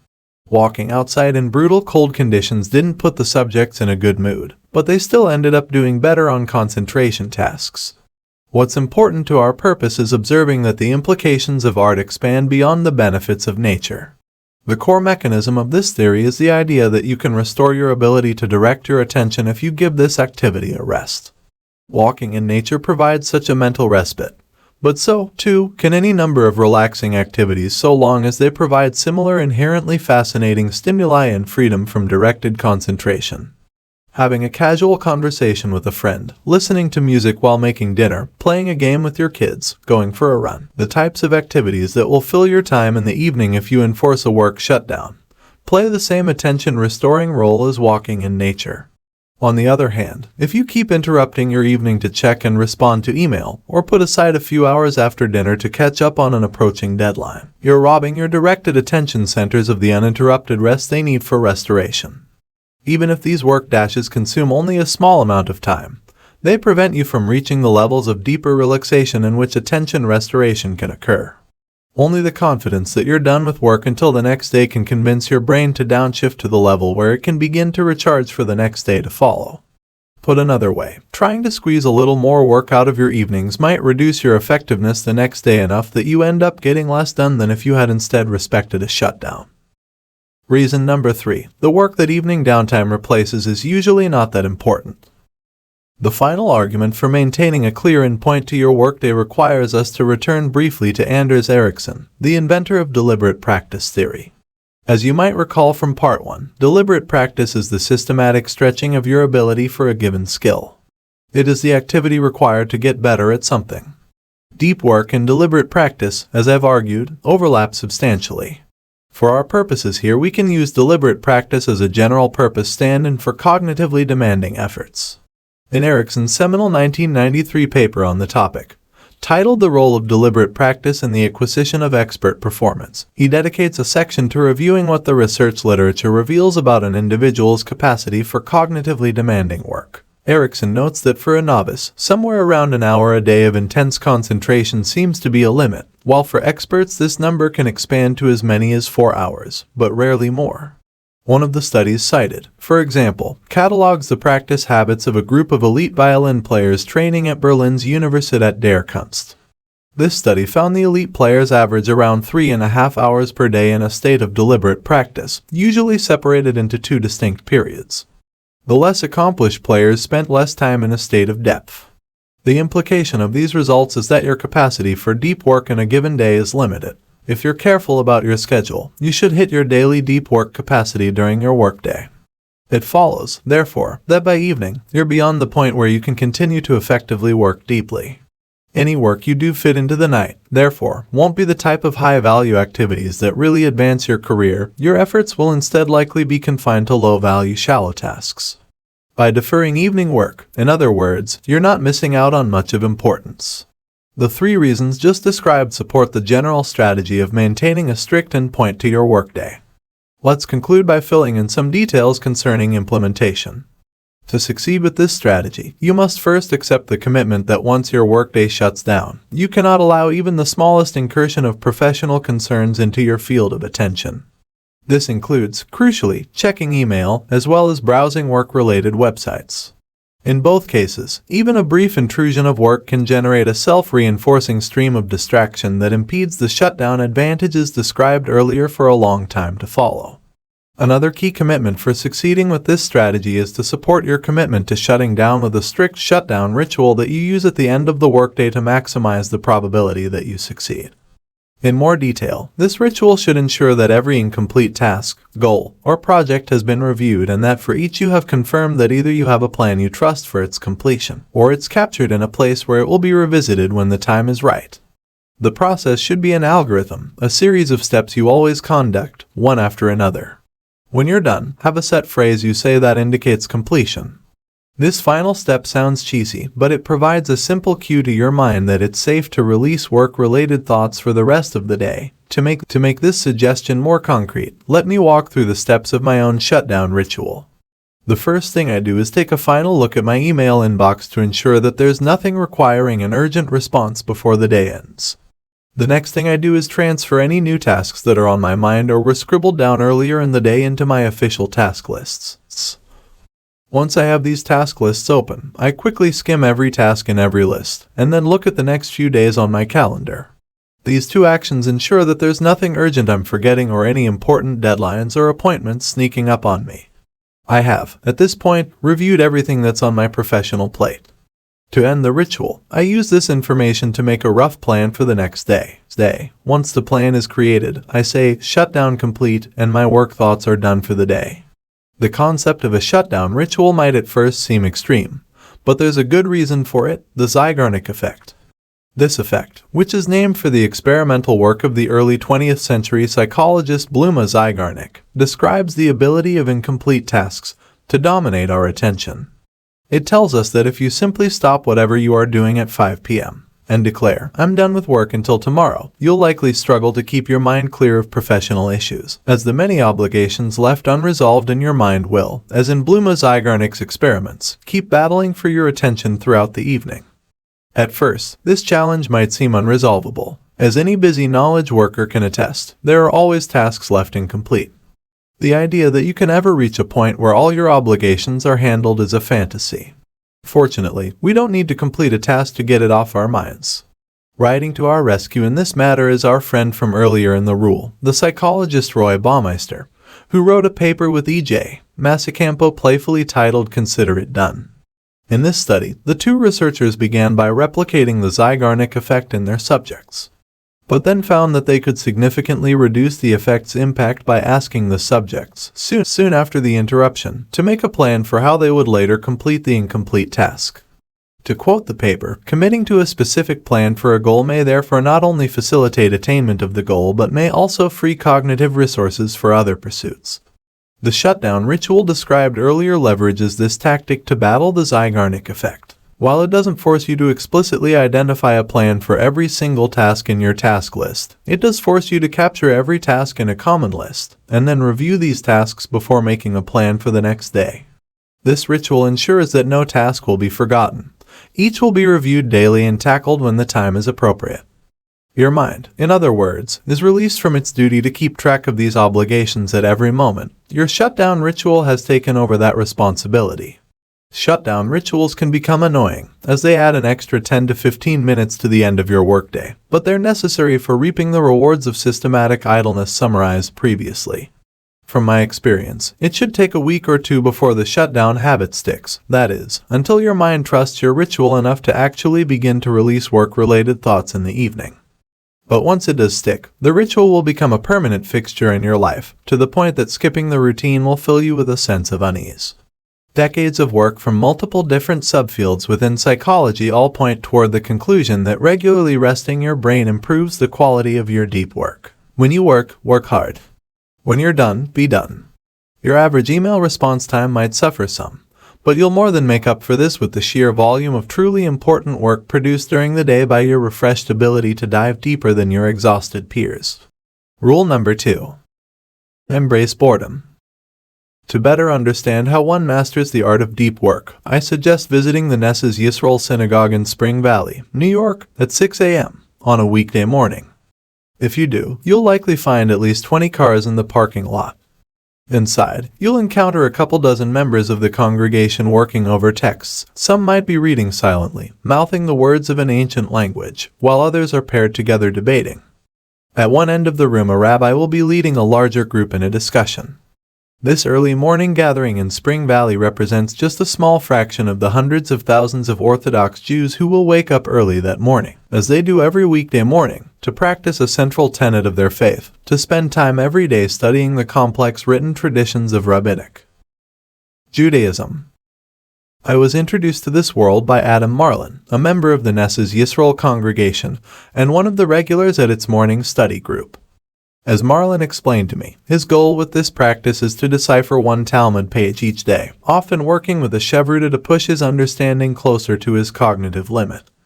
What interests me about Marlin is not his knowledge of ancient texts, but instead the type of effort required to gain this knowledge. When I interviewed him, he emphasized the mental intensity of his morning ritual. It's an extreme and serious discipline, consisting mostly of the deep work stuff, he explained. I run a growing business, but this is often the hardest brain strain I do. This strain is not unique to Marlon but is instead ingrained in the practice. As his rabbi once explained to him, you cannot consider yourself as fulfilling this daily obligation unless you have stretched to the reaches of your mental capacity. Unlike many Orthodox Jews, Marlon came late to his faith, not starting his rigorous Talmud training until his 20s. This bit of trivia proves useful to our purposes because it allows Marlon a clear before and after comparison concerning the impact of these mental calisthenics, and the results surprised him. Though Marlon was exceptionally well educated when he began the practice, he holds 3 different Ivy League degrees. He soon met fellow adherents who had only ever attended small religious schools but could still dance intellectual circles around him. A number of these people are highly successful, he explained to me, but it wasn't some fancy school that pushed their intellect higher. It became clear it was instead their daily study that started as early as the 5th grade. After a while, Marlon began to notice positive changes in his own ability to think deeply. I've recently been making more highly creative insights in my business life, he told me. I'm convinced it's related to this daily mental practice. This consistent strain has built my mental muscle over years and years. This was not the goal when I started, but it is the effect. Adam Marlon's experience underscores an important reality about deep work. The ability to concentrate intensely is a skill that must be trained. This idea might sound obvious once it's pointed out, but it represents a departure from how most people understand such matters. In my experience, it's common to treat undistracted concentration as a habit like flossing, something that you know how to do and know is good for you, but that you've been neglecting due to a lack of motivation. This mindset is appealing because it implies you can transform your working life from distracted to focused overnight if you can simply muster enough motivation. But this understanding ignores the difficulty of focus and the hours of practice necessary to strengthen your mental muscle. The creative insights that Adam Marlon now experiences in his professional life, in other words, have little to do with a one-time decision to think deeper, and much to do with the commitment to training this ability early every morning. There is, however, an important corollary to this idea. Efforts to deepen your focus will struggle if you don't simultaneously wean your mind from a dependence on distraction. Much in the same way that athletes must take care of their bodies outside of their training sessions, you'll struggle to achieve the deepest levels of concentration if you spend the rest of your time fleeing the slightest hint of boredom. We can find evidence for this claim in the research of Clifford Nass, the late Stanford communications professor who was well known for his study of behavior in the digital age. Among other insights, Nass's research revealed that constant attention switching online has a lasting negative effect on your brain. Here's Nass summarizing these findings in a 2010 interview with NPR's Ira Flatow. So we have scales that allow us to divide up people into people who multitask all the time and people who rarely do, and the differences are remarkable. People who multitask all the time can't filter out irrelevancy. They can't manage a working memory. They're chronically distracted. They initiate much larger parts of their brain that are irrelevant to the task at hand. They're pretty much mental wrecks. At this point, Flatow asks Nass whether the chronically distracted recognize this rewiring of their brain. The people we talk with continually said, "Look, when I really have to concentrate, I turn off everything and I am laser focused." And unfortunately, they've developed habits of mind that make it impossible for them to be laser focused. They're suckers for irrelevancy. They just can't keep on task. Once your brain has become accustomed to on-demand distraction, Nass discovered, it's hard to shake the addiction even when you want to concentrate. To put this more concretely, if every moment of potential boredom in your life, say, having to wait 5 minutes in line or sit alone in a restaurant until a friend arrives, is relieved with a quick glance at your smartphone, then your brain has likely been rewired to a point where, like the mental wrecks in Nass's research, it's not ready for deep work, even if you regularly schedule time to practice this concentration. Rule number 1 taught you how to integrate deep work into your schedule and support it with routines and rituals designed to help you consistently reach the current limit of your concentration ability. Rule number 2 will help you significantly improve this limit. The strategies that follow are motivated by the key idea that getting the most out of your deep work habit requires training. And as clarified previously, this training must address 2 goals: improving your ability to concentrate intensely and overcoming your desire for distraction. These strategies cover a variety of approaches, from quarantining distraction to mastering a special form of meditation, that combine to provide a practical roadmap for your journey from a mind wrecked by constant distraction and unfamiliar with concentration, to an instrument that truly does deliver laser-like focus. Don't take breaks from distraction. Instead, take breaks from focus. Many assume that they can switch between a state of distraction and one of concentration as needed, but as I just argued, this assumption is optimistic. Once you're wired for distraction, you crave it. Motivated by this reality, this strategy is designed to help you rewire your brain to a configuration better suited to staying on task. Before diving into the details, let's start by considering a popular suggestion for distraction addiction that doesn't quite solve our problem: the Internet Sabbath. In its basic form, this ritual asks you to put aside regular time, typically 1 day a week, where you refrain from network technology. In the same way that the Sabbath in the Hebrew Bible induces a period of quiet and reflection well suited to appreciate God and His works, the Internet Sabbath is meant to remind you of what you miss when you are glued to a screen.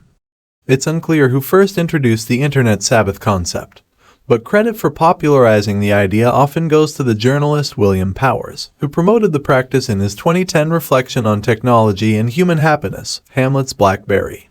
As Powers later summarizes in an interview, do what Thoreau did, which is learn to have a little disconnectedness within the connected world. Don't run away. A lot of advice for the problem of distraction follows this general template of finding occasional time to get away from the clatter. Some put aside 1 or 2 months a year to escape these tethers. Others follow Powers' 1 day a week advice, while others put aside an hour or 2 every day for the same purpose. All forms of this advice provide some benefit, but once we see the distraction problem in terms of brain wiring, it becomes clear that an Internet Sabbath cannot by itself cure a distracted brain. If you eat healthy just 1 day a week, you're unlikely to lose weight, as the majority of your time is still spent gorging. Similarly, if you spend just 1 day a week resisting distraction, you're unlikely to diminish your brain's craving for these stimuli, as most of your time is still spent giving into it. I propose an alternative to the Internet Sabbath. Instead of scheduling the occasional break from distraction so you can focus, you should instead schedule the occasional break from focus to give into distraction. To make this suggestion more concrete, let's make the simplifying assumption that Internet use is synonymous with seeking distracting stimuli. Similarly, let's consider working in the absence of the Internet to be synonymous with more focused work. With these rough categorizations established, the strategy works as follows: schedule in advance when you'll use the Internet, and then avoid it altogether outside these times. I suggest that you keep a notepad near your computer at work. On this pad, record the next time you're allowed to use the Internet. Until you arrive at that time, absolutely no network connectivity is allowed, no matter how tempting. The idea motivating this strategy is that the use of a distracting service does not, by itself, reduce your brain's ability to focus. It's instead the constant switching from low stimuli, high-value activities to high stimuli, low-value activities, at the slightest hint of boredom or cognitive challenge, that teaches your mind to never tolerate an absence of novelty. This constant switching can be understood analogously as weakening the mental muscles responsible for organizing the many sources vying for your attention. By segregating Internet use, you're minimizing the number of times you give into distraction, and by doing so you let these attention-selecting muscles strengthen. For example, if you've scheduled your next Internet block 30 minutes from the current moment, and you're beginning to feel bored and crave distraction, the next 30 minutes of resistance become a session of concentration calisthenics. A full day off scheduled distraction therefore becomes a full day of similar mental training. While the basic idea behind this strategy is straightforward, putting it into practice can be tricky. To help you succeed, here are 3 important points to consider. Point number 1. This strategy works even if your job requires lots of Internet use or prompt email replies. If you're required to spend hours every day online or answer emails quickly, that's fine. This simply means that your Internet blocks will be more numerous than those of someone whose job requires less connectivity. The total number or duration of your Internet blocks doesn't matter nearly as much as making sure that the integrity of your offline blocks remains intact. Imagine, for example, that over a 2-hour period between meetings, you must schedule an email check every 15 minutes. Further imagine that these checks require, on average, 5 minutes. It's sufficient, therefore, to schedule an Internet block every 15 minutes through this 2-hour stretch, with the rest of the time dedicated to offline blocks. In this example, you'll end up spending around 90 minutes out of this 2-hour period in a state where you're offline and actively resisting distraction. This works out to be a large amount of concentration training that's achieved without requiring you to sacrifice too much connectivity. Point number 2. Regardless of how you schedule your internet blocks, you must keep the time outside these blocks absolutely free from internet use. This objective is easy to state in principle but quickly becomes tricky in the messy reality of the standard workday. An inevitable issue you'll face when executing this strategy is realizing early on in an offline block that there's some crucial piece of information online that you need to retrieve to continue making progress on your current task. If your next internet block doesn't start for a while, you might end up stuck. The temptation in this situation is to quickly give in, look up the information, then return to your offline block. You must resist this temptation. The internet is seductive. You may think you're just retrieving a single key email from your inbox, but you'll find it hard to not glance at the other urgent messages that have recently arrived. It doesn't take many of these exceptions before your mind begins to treat the barrier between internet and offline blocks as permeable, diminishing the benefits of this strategy. It's crucial in this situation, therefore, that you don't immediately abandon an offline block, even when stuck. If it's possible, switch to another offline activity for the remainder of the current block. If this is infeasible, perhaps you need to get the current offline activity done promptly. Then the correct response is to change your schedule so that your next internet block begins sooner. The key in making this change, however, is to not schedule the next internet block to occur immediately. Instead, enforce at least a 5-minute gap between the current moment and the next time you can go online. This gap is minor, so it won't excessively impede your progress, but from a behavioralist perspective, it's substantial because it separates the sensation of wanting to go online from the reward of actually doing so. Point number 3. Scheduling internet use at home as well as at work can further improve your concentration training. If you find yourself glued to a smartphone or laptop throughout your evenings and weekends, then it's likely that your behavior outside of work is undoing many of your attempts during the workday to rewire your brain. In this case, I would suggest that you maintain the strategy of scheduling internet use even after the workday is over. To simplify matters, when scheduling internet use after work, you can allow time-sensitive communication into your offline blocks, as well as time-sensitive information retrieval. Outside of these pragmatic exceptions, however, when in an offline block, put your phone away, ignore texts, and refrain from internet usage. As in the workplace variation of this strategy, if the internet plays a large and important role in your evening entertainment, that's fine. Schedule lots of long internet blocks. The key here isn't to avoid or even to reduce the total amount of time you spend engaging in distracting behavior, but is instead to give yourself plenty of opportunities throughout your evening to resist switching to these distractions at the slightest hint of boredom. One place where this strategy becomes particularly difficult outside work is when you're forced to wait. It's crucial in these situations that if you're in an offline block, you simply gird yourself for the temporary boredom and fight through it with only the company of your thoughts. To simply wait and be bored has become a novel experience in modern life, but from the perspective of concentration training, it's incredibly valuable. To summarize, to succeed with deep work you must rewire your brain to be comfortable resisting distracting stimuli. This doesn't mean that you have to eliminate distracting behaviors. It's sufficient that you instead eliminate the ability of such behaviors to hijack your attention. The simple strategy proposed here of scheduling internet blocks goes a long way toward helping you regain this attention autonomy. Work like Teddy Roosevelt. If you attended Harvard College during the 1-876-187-7 school year, you would have likely noticed a wiry, mutton-chopped, brash, and impossibly energetic freshman named Theodore Roosevelt. If you then proceeded to befriend this young man, you would have soon noticed a paradox. On the one hand, his attention might appear to be hopelessly scattered, spread over what one classmate called an amazing array of interests, a list that biographer Edmund Morris catalogs to contain boxing, wrestling, bodybuilding, dance lessons, poetry readings, and the continuation of a lifelong obsession with naturalism. This latter interest developed to the point that Roosevelt published his first book, The Summer Birds of the Adirondacks, in the summer after his freshman year. It was well received in the Bulletin of the Natal Ornithological Club, a publication, needless to say, which takes bird books quite seriously, and was good enough to lead Morris to assess Roosevelt, at this young age, to be one of the most knowledgeable young naturalists in the United States. To support this extracurricular exuberance, Roosevelt had to severely restrict the time left available for what should have been his primary focus, his studies at Harvard.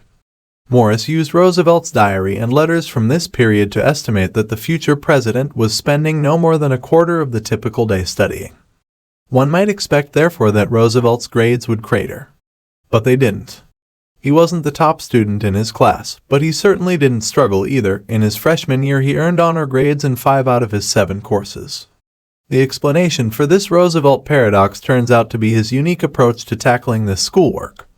Roosevelt would begin his scheduling by considering the 8 hours from 8:30 a.m. to 4:30 p.m. He would then remove the time spent in recitation in classes, his athletic training, and lunch.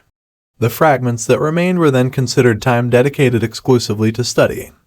As noted, these fragments didn't usually add up to a large number of total hours, but he would get the most out of them by working only on schoolwork during these periods, and doing so with a blistering intensity.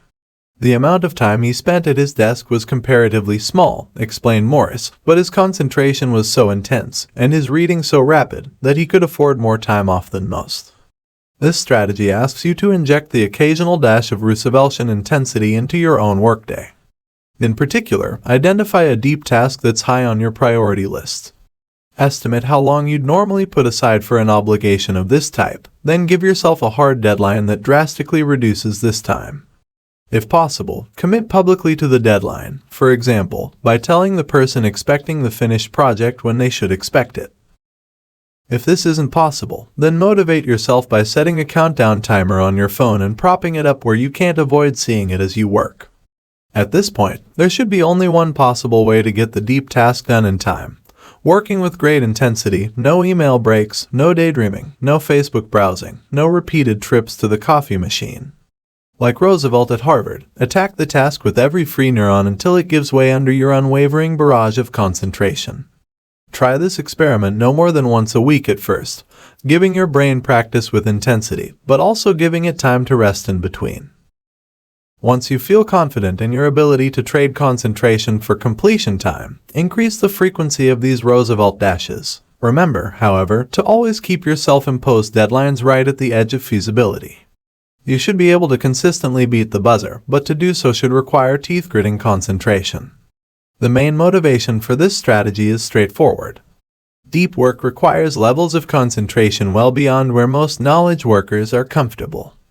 Roosevelt dashes leverage artificial deadlines to help you systematically increase the level you can regularly achieve, providing, in some sense, interval training for the attention centers of your brain. An additional benefit is that these dashes are incompatible with distraction. Therefore, every completed dash provides a session in which you're potentially bored and really want to seek more novel stimuli, but you resist. As argued in the previous strategy, the more you practice resisting such urges, the easier such resistance becomes. After a few months of deploying this strategy, your understanding of what it means to focus will likely be transformed as you reach levels of intensity stronger than anything you've experienced before. And if you're anything like a young Roosevelt, you can then repurpose the extra free time it generates toward the finer pleasures in life, like trying to impress the always discerning members of the Nuttall Ornithological Club. Meditate productively. During the 2 years I spent as a postdoctoral associate at MIT, my wife and I lived in a small but charming apartment on Pinckney Street in historic Beacon Hill. Though I lived in Boston and worked in Cambridge, the two locations were close, only a mile apart, sitting on opposite banks of the Charles River. Intent on staying fit, even during the long and dark New England winter, I decided to take advantage of this proximity by traveling between home and work to the greatest extent possible, on foot. My routine had me walk to campus in the morning, crossing the Longfellow Bridge in all weather. Around lunch, I would change into running gear and run back home on a longer path that followed the banks of the Charles, crossing at the Massachusetts Avenue Bridge. After a quick lunch and shower at home, I would typically take the subway across the river on the way back to campus, and then walk home when the workday was done. In other words, I spent a lot of time on my feet during this period. It was this reality that led me to develop the practice that I'll now suggest you adopt in your own deep work training, productive meditation. The goal of productive meditation is to take a period in which you're occupied physically but not mentally, walking, jogging, driving, showering, and focus your attention on a single well-defined professional problem. Depending on your profession, this problem might be outlining an article, writing a talk, making progress on a proof, or attempting to sharpen a business strategy.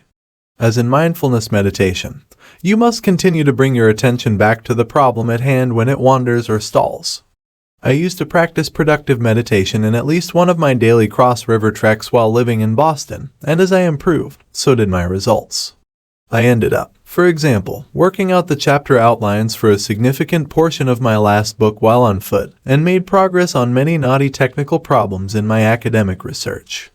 I suggest that you adopt a productive meditation practice in your own life. You don't necessarily need a serious session every day, but your goal should be to participate in at least 2 or 3 such sessions in a typical week.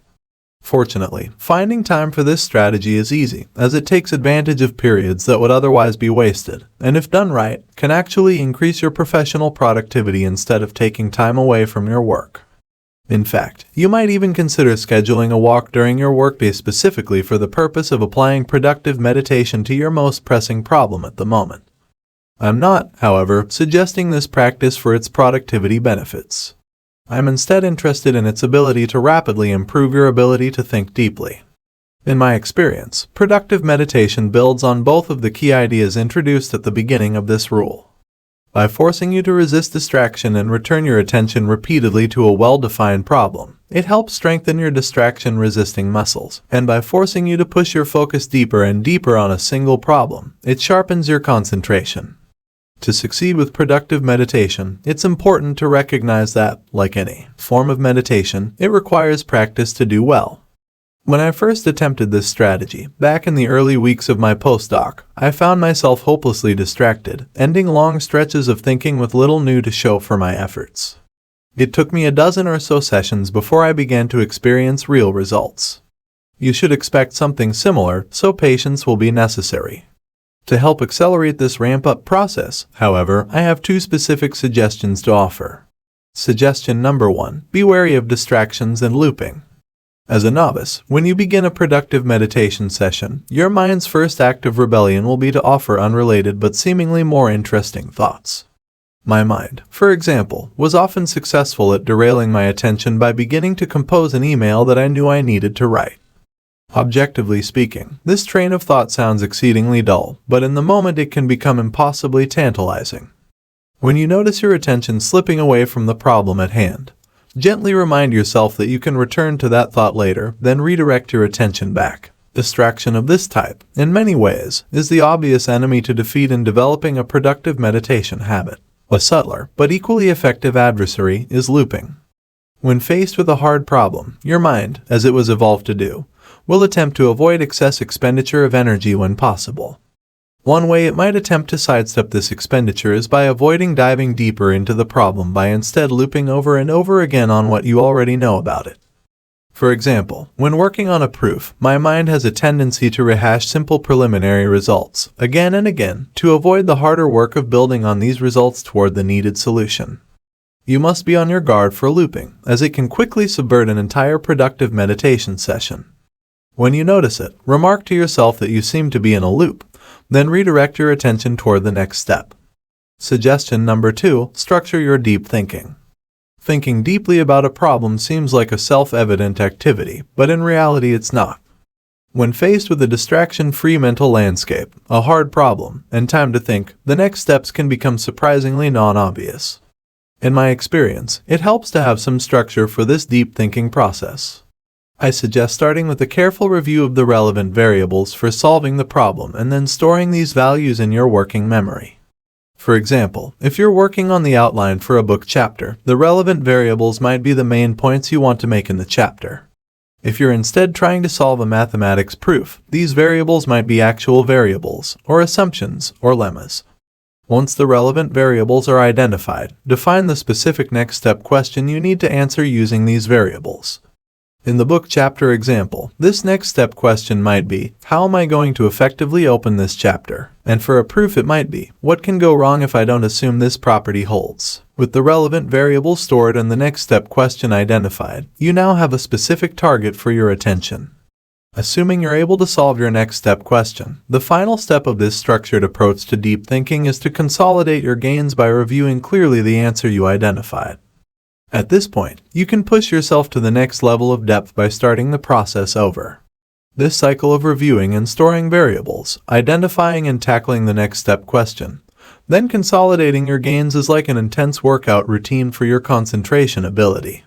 It will help you get more out of your productive meditation sessions and accelerate the pace at which you improve your ability to go deep.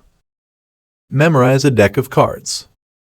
Given just 5 minutes, Daniel Kylov can memorize any of the following: a shuffled deck of cards, a string of 100 random digits, or 115 abstract shapes.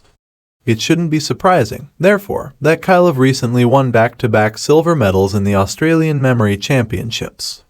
What is perhaps surprising, given Kylov's history, is that he ended up a mental athlete at all. "I wasn't born with an exceptional memory," Kylov told me. Indeed, during high school he considered himself forgetful and disorganized. He also struggled academically and was eventually diagnosed with attention deficit disorder. It was after a chance encounter with Tansel Ali, one of the country's most successful and visible memory champions, that Kylov began to seriously train his memory.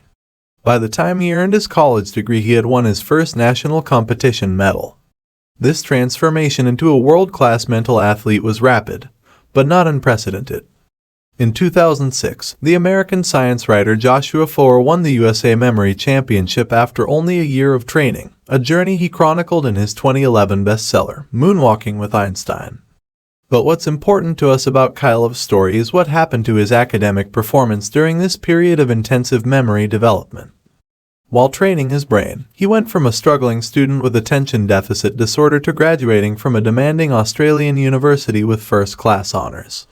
He was soon accepted into the PhD program at one of the country's top universities, where he currently studies under a renowned philosopher. One explanation for this transformation comes from research led by Henry Roediger, who runs the Memory Lab at the University of Washington in St. Louis. In 2014, Roediger and his collaborators sent a team, equipped with a battery of cognitive tests, to the Extreme Memory Tournament held in San Diego.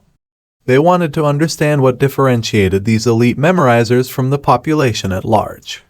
"We found that one of the biggest differences between memory athletes and the rest of us is in a cognitive ability that's not a direct measure of memory at all but of attention," explained Roediger in a New York Times blog post.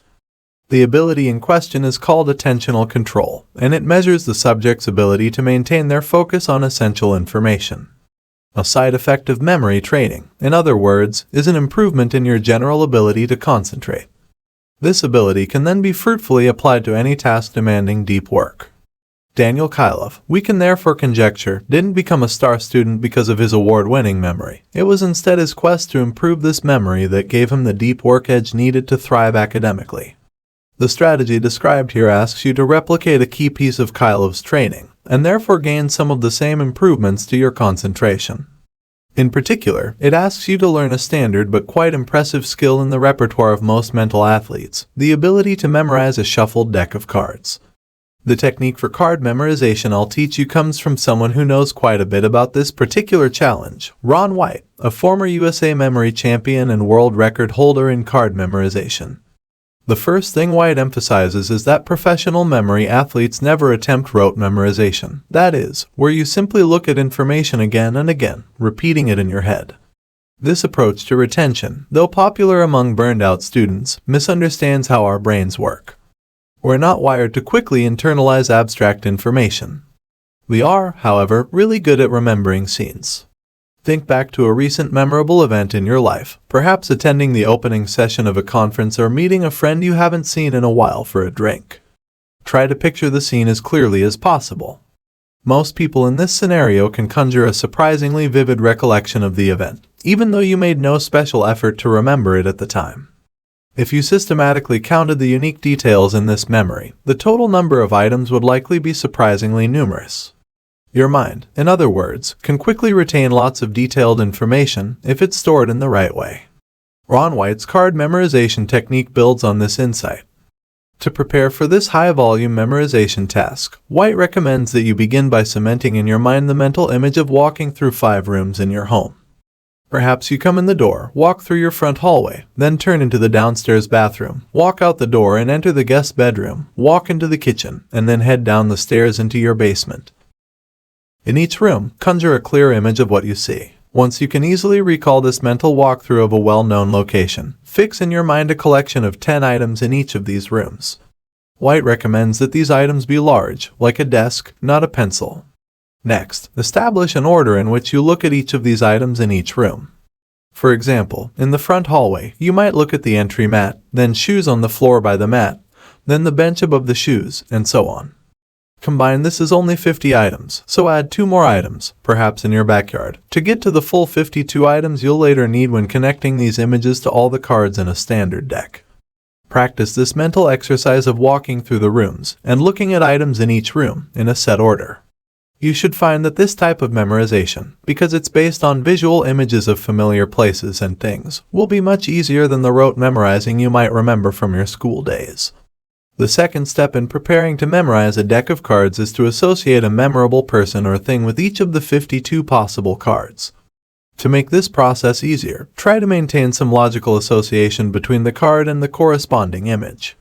White provides the example of associating Donald Trump with the King of Diamonds, as diamonds signify wealth.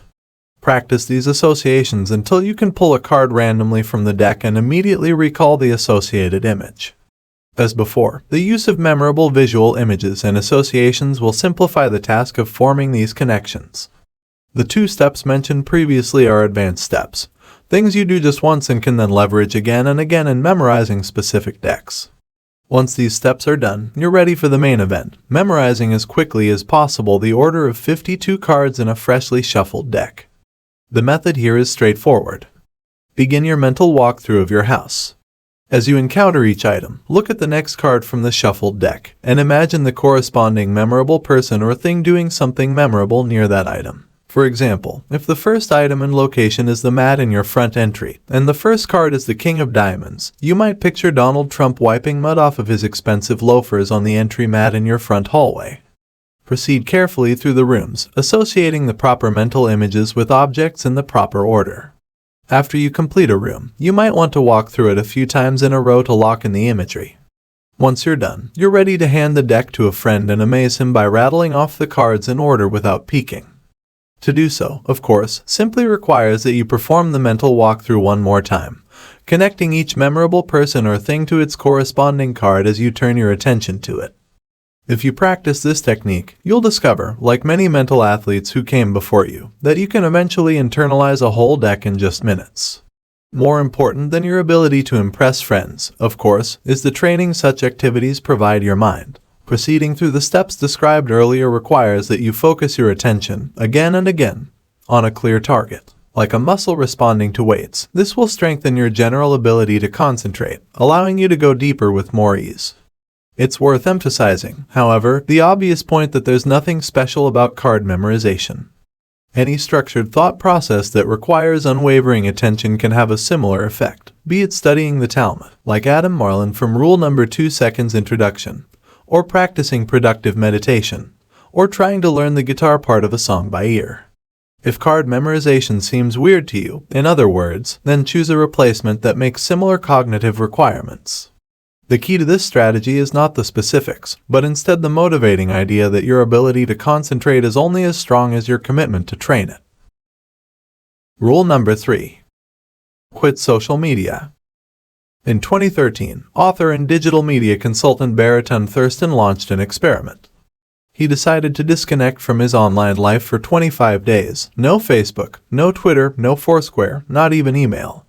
He needed the break. Thurston, who is described by friends as the most connected man in the world, had by his own count participated in more than 59,000 Gmail conversations and posted 1,500 times on his Facebook wall in the year leading up to his experiment. "I was burnt out, fried, done, toast," he explained. We know about Thurston's experiment because he wrote about it in a cover article for Fast Company magazine, ironically titled Unplug. As Thurston reveals in the article, it didn't take long to adjust to a disconnected life. By the end of that first week, the quiet rhythm of my days seemed far less strange, he said. I was less stressed about not knowing new things. I felt that I still existed despite not having shared documentary evidence of said existence on the internet. Thurston struck up conversations with strangers. He enjoyed food without Instagramming the experience. He bought a bike. The end came too soon, Thurston lamented. But he had startups to run and books to market, so after the 25 days passed, he reluctantly reactivated his online presence. Baraton Thurston's experiment neatly summarizes two important points about our culture's current relationship with social networks like Facebook, Twitter, and Instagram, and infotainment sites like Business Insider and BuzzFeed, two categories of online distraction that I will collectively call network tools in the pages ahead. The first point is that we increasingly recognize that these tools fragment our time and reduce our ability to concentrate. This reality no longer generates much debate, we all feel it.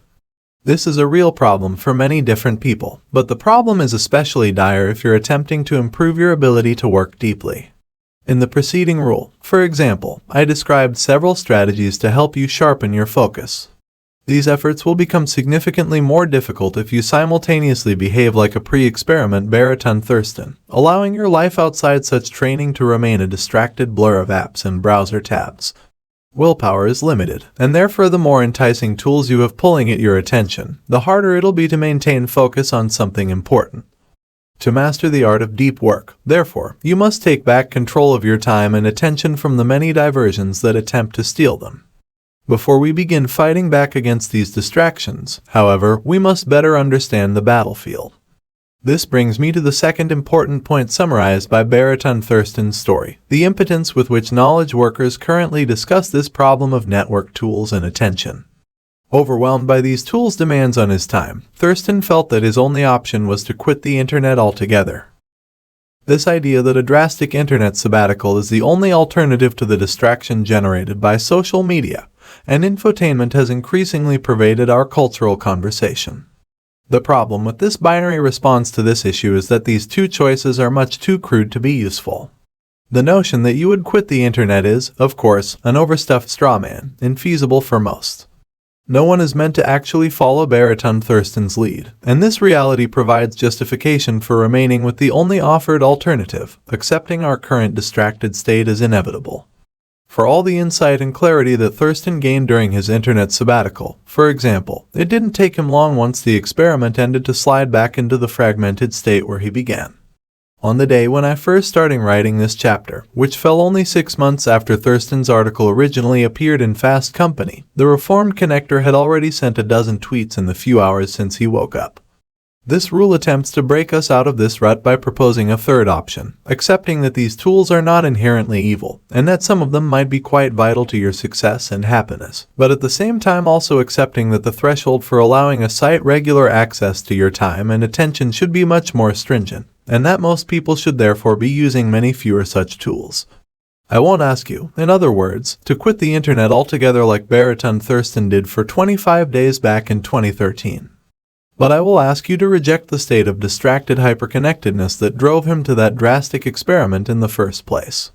There is a middle ground, and if you're interested in developing a deep work habit, you must fight to get there. Our first step toward finding this middle ground in network tool selection is to understand the current default decision process deployed by most internet users. In the fall of 2013, I received insight into this process because of an article I wrote explaining why I never joined Facebook. Though the piece was meant to be explanatory and not accusatory, it nonetheless put many readers on the defensive, leading them to reply with justifications for their use of the service. Here are some examples of these justifications. Entertainment was my initial draw to Facebook. I can see what my friends are up to and post funny photos, make quick comments. When I first joined, by mere curiosity I joined a forum of short fiction stories. There I improved my writing and made very good friends. I use Facebook because a lot of people I knew in high school are on there. Here's what strikes me about these responses, they're surprisingly minor. I don't doubt, for example, that the first commenter from this list finds some entertainment in using Facebook, but I would also assume that this person wasn't suffering some severe deficit of entertainment options before he or she signed up for the service. I would further wager that this user would succeed in staving off boredom even if the service were suddenly shut down. Facebook, at best, added one more entertainment option to many that already existed. Another commenter cited making friends in a writing forum. I don't doubt the existence of these friends, but we can assume that these friendships are lightweight, given that they're based on sending short messages back and forth over a computer network. There's nothing wrong with such lightweight friendships, but they're unlikely to be at the center of this user's social life. Something similar can be said about the commenter who reconnected with high school friends. This is a nice diversion, but hardly something central to his or her sense of social connection or happiness. To be clear, I'm not trying to denigrate the benefits identified previously. There's nothing illusory or misguided about them. What I'm emphasizing, however, is that these benefits are minor and somewhat random. To this observation, you might reply that value is value. If you can find some extra benefit in using a service like Facebook, even if it's small, then why not use it? I call this way of thinking the any benefit mindset, as it identifies any possible benefit as sufficient justification for using a network tool. In more detail, the any benefit approach to network tool selection.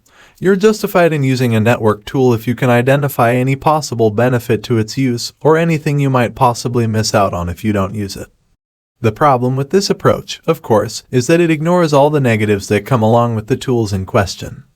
These services are engineered to be addictive, robbing time and attention from activities that more directly support your professional and personal goals. Eventually, if you use these tools enough, you'll arrive at the state of burned out, hyper-distracted connectivity that plagued Baritone Thurston and millions of others like him. It's here that we encounter the true insidious nature of an any benefit mindset. Mindset T. The use of network tools can be harmful if you don't attempt to weigh pros against cons, but instead use any glimpse of some potential benefit as justification for unrestrained use of a tool. Then you're unwittingly crippling your ability to succeed in the world of knowledge work. This conclusion, if considered objectively, shouldn't be surprising. In the context of network tools, we've become comfortable with the any benefit mindset. But if we instead zoom out and consider this mindset in the broader context of skilled labor, it suddenly seems a bizarre and ahistorical approach to choosing tools. In other words, once you put aside the revolutionary rhetoric surrounding all things internet, the sense, summarized in Part 1, that you're either fully committed to the revolution or a Luddite curmudgeon, you'll soon realize that network tools are not exceptional. They're tools, no different from a blacksmith's hammer or an artist's brush, used by skilled laborers to do their jobs better. Throughout history, skilled laborers have applied sophistication and skepticism to their encounters with new tools and their decisions about whether to adopt them. There's no reason why knowledge workers cannot do the same when it comes to the internet. The fact that the skilled labor here now involves digital bits doesn't change this reality. To help understand what this more careful tool curation might look like, it makes sense to start by talking to someone who makes a living working with tools and relies on a complex relationship with these tools to succeed. Fortunately for our purposes, I found just such an individual in a lanky English major turned successful sustainable farmer named Forrest Pritchard. Forrest Pritchard runs Smith Meadows, a family farm located an hour west of D.C., one of many farms clustered in the valleys of the Blue Ridge Mountains. Soon after taking control of the land from his parents, as I learned, Pritchard moved the operation away from traditional monoculture crops and toward the then novel concept of grass-finished meat. The farm bypasses wholesaling. You cannot find Smith Meadows steaks in Whole Foods to sell direct to consumers at the bustling farmers markets in the Washington, D.C. metro area. By all accounts, the farm is thriving in an industry that rarely rewards small operations. I first encountered Pritchard at our local farmers market in Tacoma Park, Maryland, where the Smith Meadows stand does good business. To see Pritchard, usually standing a foot taller than most of his suburbanite customers, wearing the obligatory faded flannel of the farmer, is to see a craftsman confident in his trade. I introduced myself to him because farming is a skill dependent on the careful management of tools, and I wanted to understand how a craftsman in a non-digital field approaches this crucial task. Haymaking is a good example, he told me, not long into one of our conversations on the topic. It's a subject where I can give you the basic idea without having to gloss over the underlying economics. When Pritchard took over Smith Meadows, he explained, the farm made its own hay to use as animal feed during the winter months when grazing is impossible. Haymaking is done with a piece of equipment called a hay baler, a device you pull behind a tractor that compresses and binds dried grass into bales. If you raise animals on the East Coast, there's an obvious reason to own and operate a hay baler. Your animals need hay. Why spend money to buy and feed when you have perfectly good grass growing for free right in your own soil? If a farmer subscribed to the any benefit approach used by knowledge workers, therefore, he would definitely buy a hay baler. But as Pritchard explained to me, if a farmer actually adopted such a simplistic mindset, I'd be counting the days until the for sale sign goes up on the property. Pritchard, like most practitioners of his trade, instead deploys a more sophisticated thought process when assessing tools. And after applying this process to the hay baler, Pritchard was quick to sell it. Smith Meadows now purchases all the hay it uses. Here's why. Let's start by exploring the costs of making hay, Pritchard said. First, there's the actual cost of fuel and repairs and the shed to keep the baler. You also have to pay taxes on it. These directly measurable costs, however, were the easy part of his decision. It was instead the opportunity costs that required more attention. As he elaborated, if I make hay all summer, I can't be doing something else. For example, I now use that time instead to raise boilers. These generate positive cash flow because I can sell them. But they also produce manure which I can then use to enhance my soil. Then there's the equally subtle issue of assessing the secondary value of a purchased bale of hay. As Pritchard explained, when I'm buying in hay, I'm trading cash for animal protein, as well as manure, which means I am also getting more nutrients for my land in exchange for my money. I'm also avoiding compacting soils by driving heavy machinery over my ground all summer long. When making his final decision on the baler, Pritchard moved past the direct monetary costs, which were essentially a wash, and instead shifted his attention to the more nuanced issue of the long-term health of his fields. For the reasons described previously, Pritchard concluded that buying in hay results in healthier fields. And as he summarized, soil fertility is my baseline. By this calculation, the baler had to go. Notice the complexity of Pritchard's tool decision. This complexity underscores an important reality, the notion that identifying some benefit is sufficient to invest money, time, and attention in a tool is near laughable to people in his trade. Of course, a hay baler offers benefits. Every tool at the farm supply store has something useful to offer. At the same time, of course, it offers negatives as well. Pritchard expected this decision to be nuanced. He began with a clear baseline, in his case, that soil health is of fundamental importance to his professional success, and then build off this foundation toward a final call on whether to use a particular tool. I propose that if you're a knowledge worker, especially one interested in cultivating a deep work habit, you should treat your tool selection with the same level of care as other skilled workers, such as farmers. Following is my attempt to generalize this assessment strategy. I call it the craftsman approach to tool selection, a name that emphasizes that tools are ultimately aids to the larger goals of one's craft. The craftsman approach to tool selection: identify the core factors that determine success and happiness in your professional and personal life. Adopt a tool only if its positive impacts on these factors substantially outweigh its negative impacts. Notice that this craftsman approach to tool selection stands in opposition to the any benefit approach.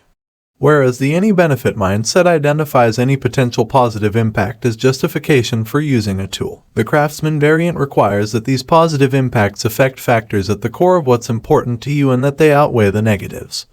Even though the craftsman approach rejects the simplicity of the any benefit approach, it doesn't ignore the benefits that currently drive people to network tools or make any advanced proclamations about what's good or bad technology. It simply asks that you give any particular network tool the same type of measured, nuanced accounting that tools in other trades have been subjected to throughout the history of skilled labor. The three strategies that follow in this rule are designed to grow your comfort with abandoning the any benefit mindset, and instead applying the more thoughtful craftsman philosophy in curating the tools that lay claim to your time and attention. This guidance is important because the craftsman approach is not cut and dry. Identifying what matters most in your life, and then attempting to assess the impacts of various tools on these factors, doesn't reduce to a simple formula. This task requires practice and experimentation. The strategies that follow provide some structure for this practice and experimentation by forcing you to reconsider your network tools from many different angles. Combined, they should help you cultivate a more sophisticated relationship with your tools that will allow you to take back enough control over your time and attention to enable the rest of the ideas in Part 2 to succeed. Apply the law of the vital few to your internet habits. Malcolm Gladwell doesn't use Twitter. In a 2013 interview he explained why. Who says my fans want to hear from me on Twitter? He then joked, I know a lot of people would like to see less of me. Michael Lewis, another mega best-selling author, also doesn't use the service, explaining in The Wire, I don't tweet, I don't Twitter, I couldn't even tell you how to read or where to find a Twitter message. And as mentioned in Part 1, the award-winning New Yorker scribe George Packer also avoids the service, and indeed only recently even succumbed to the necessity of owning a smartphone. These three writers don't think Twitter is useless. They're quick to accept that other writers find it useful. Packer's admission of non-Twitter use, in fact, was written as a response to an unabashedly pro-Twitter article by the late New York Times media critic David Carr, a piece in which Carr refused. And now, nearly a year later, has Twitter turned my brain to mush? No, I'm in narrative on more things in a given moment than I ever thought possible, and instead of spending a half hour surfing in search of illumination, I get a sense of the day's news and how people are reacting to it in the time that it takes to wait for coffee at Starbucks. At the same time, however, Gladwell, Lewis, and Packer don't feel like the service offers them nearly enough advantages to offset its negatives in their particular circumstances. Lewis, for example, worries that adding more accessibility will sap his energy and reduce his ability to research and write great stories, noting, "It's amazing how overly accessible people are. There's a lot of communication in my life that's not enriching, it's impoverishing." While Packer, for his part, worries about distraction, saying, "Twitter is crack for media addicts." He goes so far as to describe Carr's rave about the service as the most frightening picture of the future that I've read thus far in the new decade. We don't have to argue about whether these authors are right in their personal decisions to avoid Twitter, because their sales numbers and awards speak for themselves. We can instead use these decisions as a courageous illustration of the craftsman approach to tool selection in action. In a time when so many knowledge workers, and especially those in creative fields, are still trapped in the any benefit mindset, it's refreshing to see a more mature approach to sorting through such services. But the very rareness of these examples reminds us that mature and confident assessments of this type aren't easy to make. Recall the complexity of the thought process, highlighted earlier, that Forrest Pritchard had to slog through to make a decision on his hay baler. For many knowledge workers, and many of the tools in their lives, these decisions will be equally complex. The goal of this strategy, therefore, is to offer some structure to this thought process, a way to reduce some of the complexity of deciding which tools really matter to you. The first step of this strategy is to identify the main high-level goals in both your professional and your personal life. If you have a family, for example, then your personal goals might involve parenting well and running an organized household. In the professional sphere, the details of these goals depend on what you do for a living.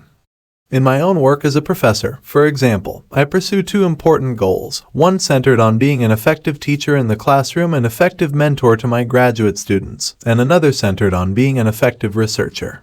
While your goals will likely differ, the key is to keep the list limited to what's most important and to keep the descriptions suitably high level. When you're done, you should have a small number of goals for both the personal and professional areas of your life.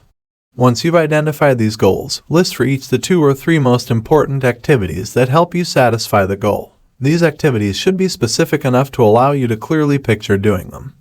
On the other hand, they should be general enough that they're not tied to a one-time outcome. For example, do better research is too general, while finish paper on broadcast lower bounds in time for upcoming conference submission is too specific. A good activity in this context would be something like, regularly read and understand the cutting-edge results in my field.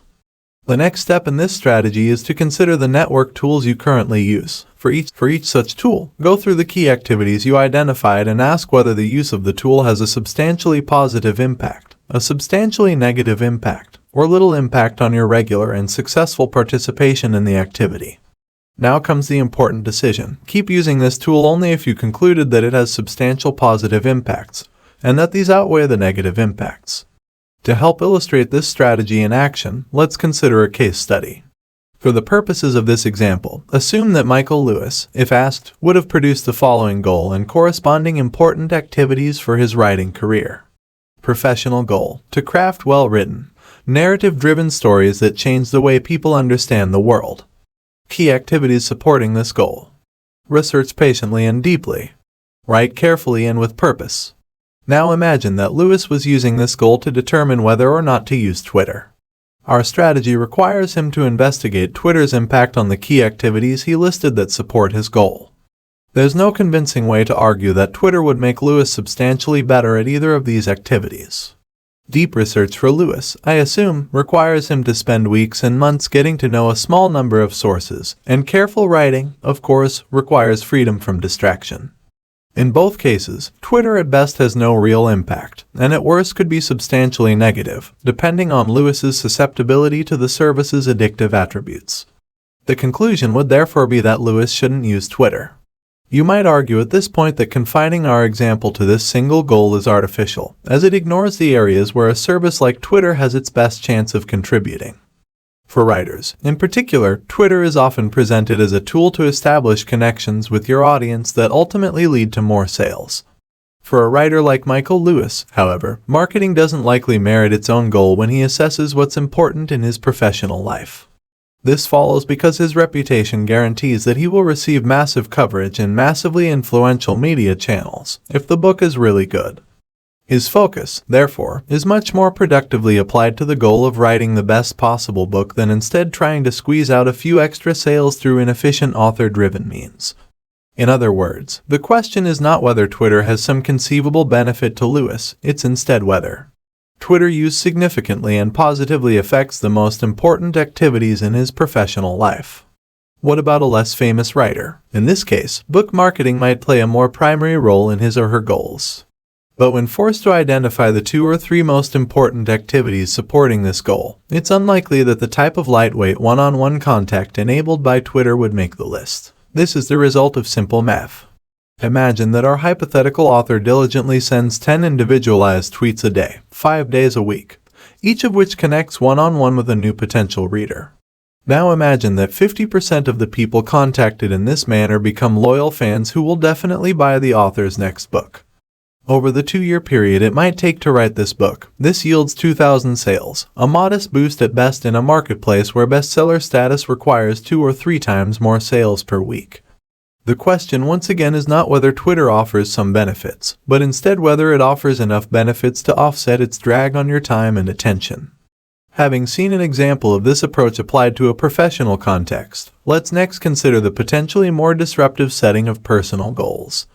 In particular, let's apply this approach to one of our culture's most ubiquitous and fiercely defended tools, Facebook. When justifying the use of Facebook, most people cite its importance to their social lives. With this in mind, let's apply our strategy to understand whether Facebook makes the cut due to its positive impact on this aspect of our personal goals. To do so, we'll once again work with a hypothetical goal and key supporting activities. Personal goal: to maintain close and rewarding friendships with a group of people who are important to me. Key activities supporting this goal. 1. Regularly take the time for meaningful connection with those who are most important to me. 2. Give of myself to those who are most important to me. Not everyone will share this exact goal or supporting activities, but hopefully you'll stipulate that they apply to many people. Let's now step back and apply our strategy's filtering logic to the example of Facebook in the context of this personal goal. This service, of course, offers any number of benefits to your social life. To name a few that are often mentioned, it allows you to catch up with people you haven't seen in a while. It allows you to maintain lightweight contact with people you know but don't run into regularly. It allows you to more easily monitor important events in people's lives. And it allows you to stumble onto online communities or groups that match your interests. These are real benefits that Facebook undeniably offers, but none of these benefits provide a significant positive impact to the 2 key activities we listed, both of which are offline and effort-intensive. Our strategy, therefore, would return a perhaps surprising but clear conclusion. Of course, Facebook offers benefits to your social life, but none are important enough to what really matters to you in this area to justify giving it access to your time and attention. To be clear, I'm not arguing that everyone should stop using Facebook. I'm instead showing that for this specific case study, the strategy proposed here would suggest dropping this service. I can imagine, however, other plausible scenarios that would lead to the opposite conclusion. Consider, for example, a college freshman. For someone in this situation, it might be more important to establish new friendships than to support existing relationships. The activities this student identifies for supporting his goal of a thriving social life, therefore, might include something like attend lots of events and socialize with lots of different people. If this is a key activity, and you're on a college campus, then a tool like Facebook would have a substantially positive impact and should be used. To give another example, consider someone in the military who's deployed overseas. For this hypothetical soldier, keeping in frequent lightweight touch with friends and family left back home is a plausible priority, and one that might once again be best supported through social networks.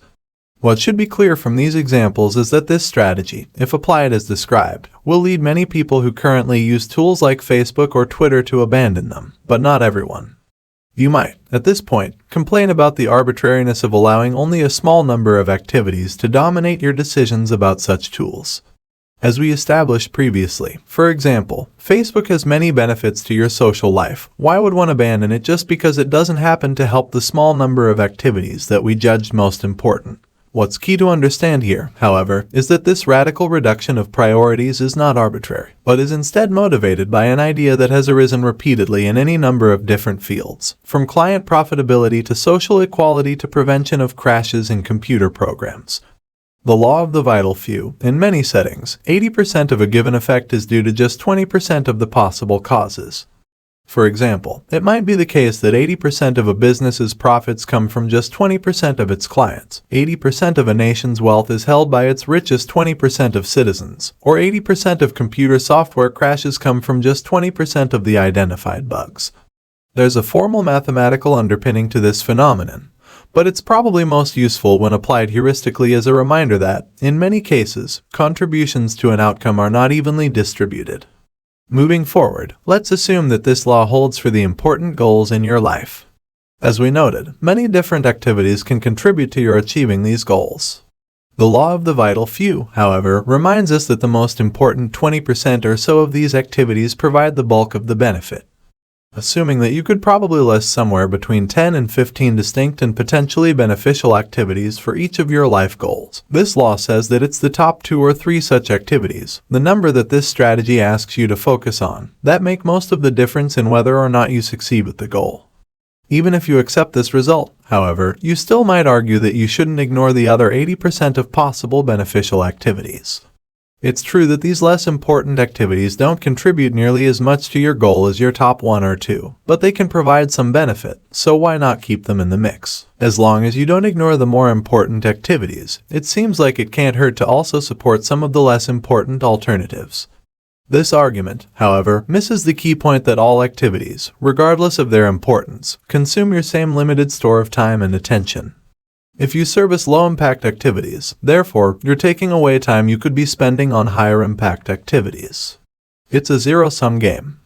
And because your time returns substantially more rewards when invested in high-impact activities than when invested in low-impact activities, the more of it you shift to the latter, the lower your overall benefit. The business world understands this math. This is why it's not uncommon to see a company fire unproductive clients. If 80% of their profits come from 20% of their clients, then they make more money by redirecting the energy from low-revenue clients to better service the small number of lucrative contracts. Each hour spent on the latter returns more revenue than each hour spent on the former. The same holds true for your professional and personal goals. By taking the time consumed by low-impact activities, like finding old friends on Facebook, and reinvesting in high-impact activities, like taking a good friend out to lunch, you end up more successful in your goal. To abandon a network tool using this logic, therefore, is not to miss out on its potential small benefits, but is instead to get more out of the activities you already know to yield large benefits. To return to where we started, for Malcolm Gladwell, Michael Lewis, and George Packer, Twitter doesn't support the 20% of activities that generate the bulk of the success in their writing careers. Even though in isolation this service might return some minor benefits, when their careers are viewed as a whole, they're likely more successful not using Twitter and redirecting that time to more fruitful activities than if they added it into their schedule as one more thing to manage. You should take this same care in deciding which tools you allow to claim your own limited time and attention. Quit social media. When Ryan Nicodemus decided to simplify his life, one of his first targets was his possessions. At the time, Ryan lived alone in a spacious 3-bedroom condo. For years, driven by a consumerist impulse, he had been trying his best to fill this ample space. Now it was time to reclaim his life from his stuff. The strategy he deployed was simple to describe but radical in concept. He spent an afternoon packing everything he owned into cardboard boxes as if he was about to move. In order to transform what he described as a difficult undertaking into something less onerous, he called it a packing party, explaining, "Everything's more exciting when it's a party, right?" Once the packing was done, Nicodemus then spent the next week going through his normal routine. If he needed something that was packed, he would unpack it and put it back where it used to go. At the end of the week, he noticed that the vast majority of his stuff remained untouched in its boxes. So he got rid of it. Stuff accumulates in people's lives, in part, because when faced with a specific act of elimination it's easy to worry, what if I need this one day? And then use this worry as an excuse to keep the item in question sitting around. Nicodemus's packing party provided him with definitive evidence that most of his stuff was not something he needed, and it therefore supported his quest to simplify.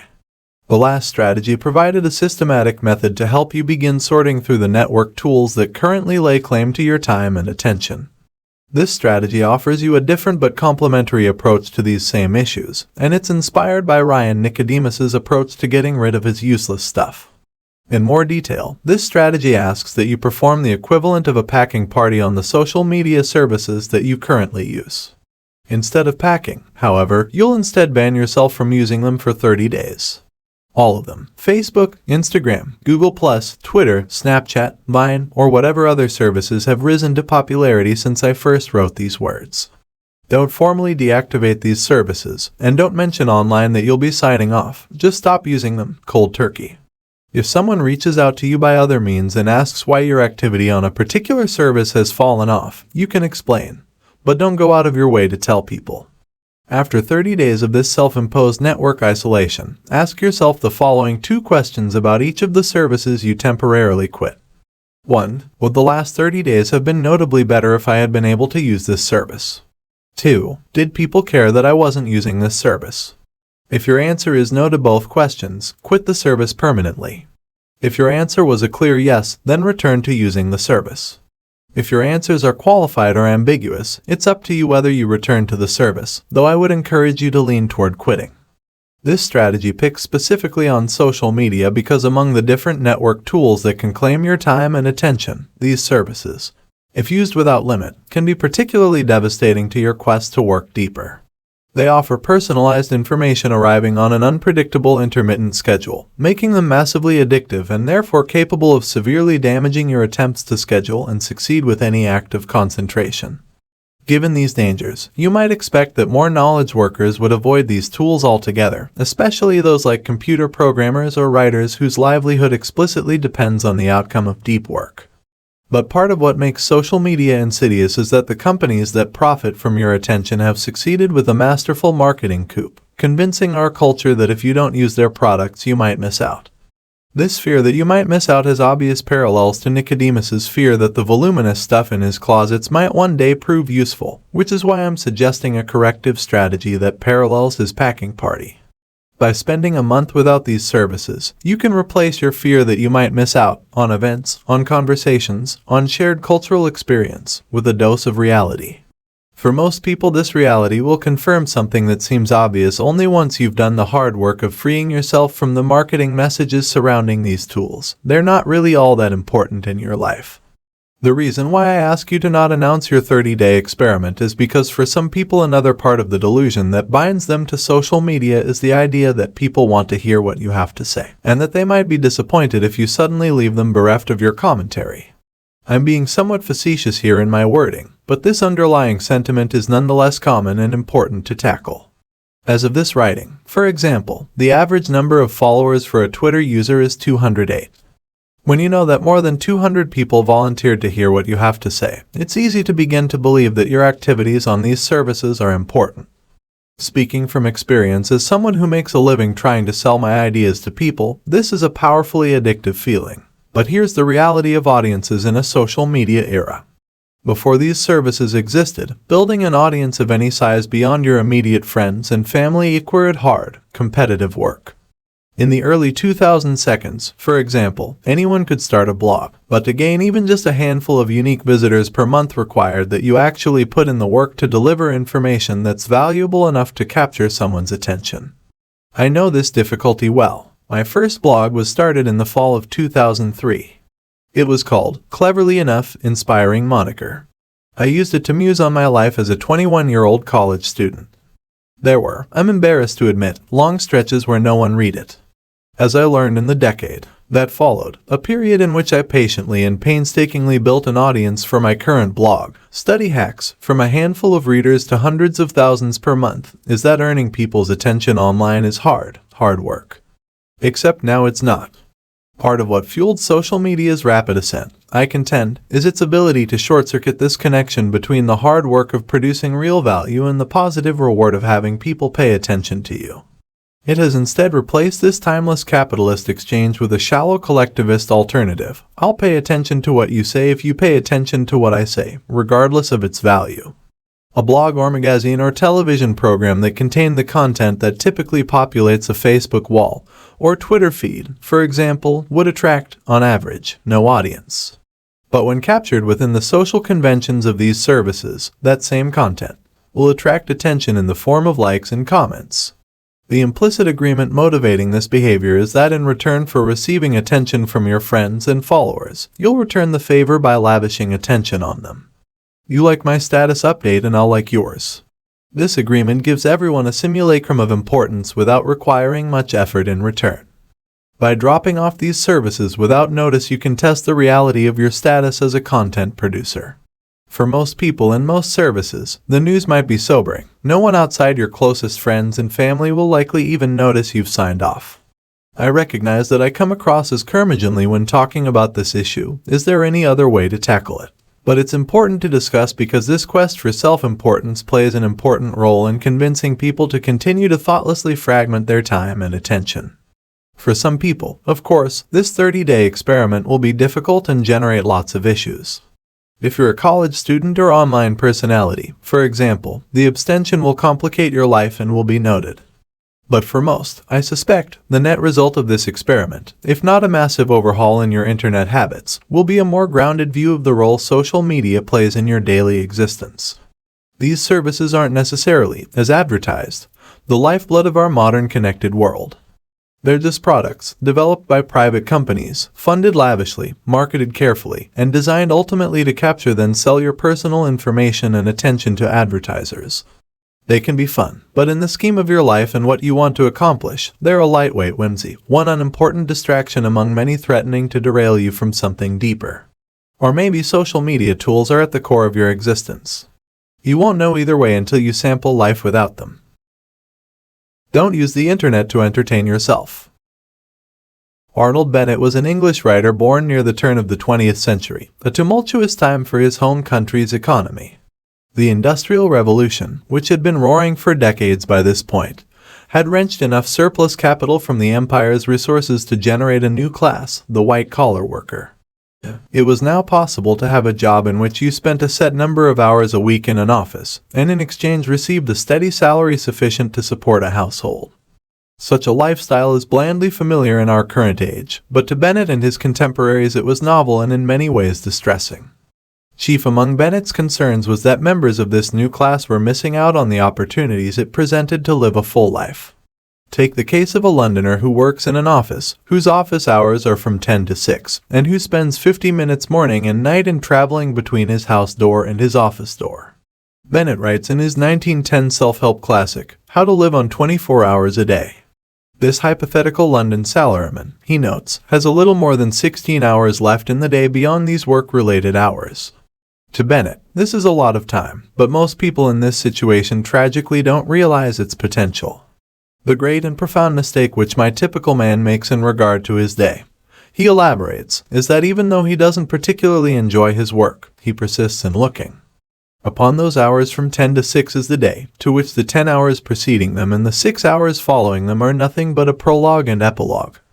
This is an attitude that Bennett condemns as utterly illogical and unhealthy. What's the alternative to this state of affairs? Bennett suggests that his typical man sees 16 free hours as a day within a day, explaining. During those 16 hours he is free. He is not a wage earner. He is not preoccupied with monetary cares. He is just as good as a man with a private income. Accordingly, the typical man should instead use this time as an aristocrat would, to perform rigorous self-improvement, a task that, according to Bennett, involves, primarily, reading great literature and poetry. Bennett wrote about these issues more than a century ago. You might expect that in the intervening decades, a period in which this middle class exploded in size worldwide, our thinking about leisure time would have evolved. But it has not. If anything, with the rise of the internet and the low-brow attention economy it supports, the average 40-hour-a-week employee, especially those in my tech-savvy millennial generation, has seen the quality of his or her leisure time remain degraded, consisting primarily of a blur of distracted clicks on least common denominator digital entertainment. If Bennett were brought back to life today, he'd likely fall into despair at the lack of progress in this area of human development. To be clear, I'm indifferent to the moral underpinnings behind Bennett's suggestions. His vision of elevating the souls and minds of the middle class by reading poetry and great books feels somewhat antiquated and classist. But the logical foundation of his proposal, that you both should and can make deliberate use of your time outside work, remains relevant today, especially with respect to the goal of this rule, which is to reduce the impact of network tools on your ability to perform deep work. In more detail, in the strategies discussed so far in this rule, we haven't spent much time yet on a class of network tools that are particularly relevant to the fight for depth. Entertainment-focused websites designed to capture and hold your attention for as long as possible. At the time of this writing, the most popular examples of such sites include the Huffington Post, BuzzFeed, Business Insider, and Reddit. This list will undoubtedly continue to evolve. But what this general category of sites shares is the use of carefully crafted titles and easily digestible content, often honed by algorithms to be maximally attention-catching. Once you've landed on one article in one of these sites, links on the side or bottom of the page beckon you to click on another, then another. Every available trick of human psychology, from listing titles as popular or trending, to the use of arresting photos, is used to keep you engaged. At this particular moment, for example, some of the most popular articles on BuzzFeed include 17 words that mean something totally different when spelled backward and 33 dogs winning at everything. These sites are especially harmful after the workday is over, where the freedom in your schedule enables them to become central to your leisure time. If you're waiting in line, or waiting for the plot to pick up in a TV show, or waiting to finish eating a meal, they provide a cognitive crutch to ensure you eliminate any chance of boredom. As I argued in rule number 2, however, such behavior is dangerous, as it weakens your mind's general ability to resist distraction, making deep work difficult later when you really want to concentrate. To make matters worse, these network tools are not something you join, and therefore they're not something you can remove from your life by quitting. They're always available, just a quick click away. Fortunately, Arnold Bennett identified the solution to this problem 100 years earlier: put more thought into your leisure time. In other words, this strategy suggests that when it comes to your relaxation, don't default to whatever catches your attention at the moment, but instead dedicate some advanced thinking to the question of how you want to spend your day within a day. Addictive websites of the type mentioned previously thrive in a vacuum. If you haven't given yourself something to do in a given moment, they'll always beckon as an appealing option. If you instead fill this free time with something of more quality, their grip on your attention will loosen. It's crucial, therefore, that you figure out in advance what you're going to do with your evenings and weekends before they begin. Structured hobbies provide good fodder for these hours, as they generate specific actions with specific goals to fill your time. A set program of reading, a la Bennett, where you spend regular time each night making progress on a series of deliberately chosen books, is also a good option, as is, of course, exercise or the enjoyment of good company. In my own life, for example, I managed to read a surprising number of books in a typical year, given the demands on my time as a professor, writer, and father. This is possible because one of my favorite pre-planned leisure activities after my kids' bedtime is to read an interesting book. As a result, my smartphone and computer, and the distractions they can offer, typically remain neglected between the end of the workday and the next morning. At this point, you might worry that adding such structure to your relaxation will defeat the purpose of relaxing, which many believe requires complete freedom from plans or obligations. Won't a structured evening leave you exhausted, not refreshed, the next day at work? Bennett, to his credit, anticipated this complaint. As he argues, such worries misunderstand what energizes the human spirit. What? You say that full energy given to those 16 hours will lessen the value of the business 8. Not so. On the contrary, it will assuredly increase the value of the business 8. One of the chief things which my typical man has to learn is that the mental faculties are capable of a continuous hard activity. They do not tire like an arm or a leg. All they want is change, not rest, except in sleep. In my experience, this analysis is spot on. If you give your mind something meaningful to do throughout all your waking hours, you'll end the day more fulfilled, and begin the next one more relaxed, than if you instead allow your mind to bathe for hours in semi-conscious and unstructured web surfing. To summarize, if you want to eliminate the addictive pull of entertainment sites on your time and attention, give your brain a quality alternative. Not only will this preserve your ability to resist distraction and concentrate, but you might even fulfill Arnold Bennett's ambitious goal of experiencing, perhaps for the first time, what it means to live and not just exist. Rule number 4.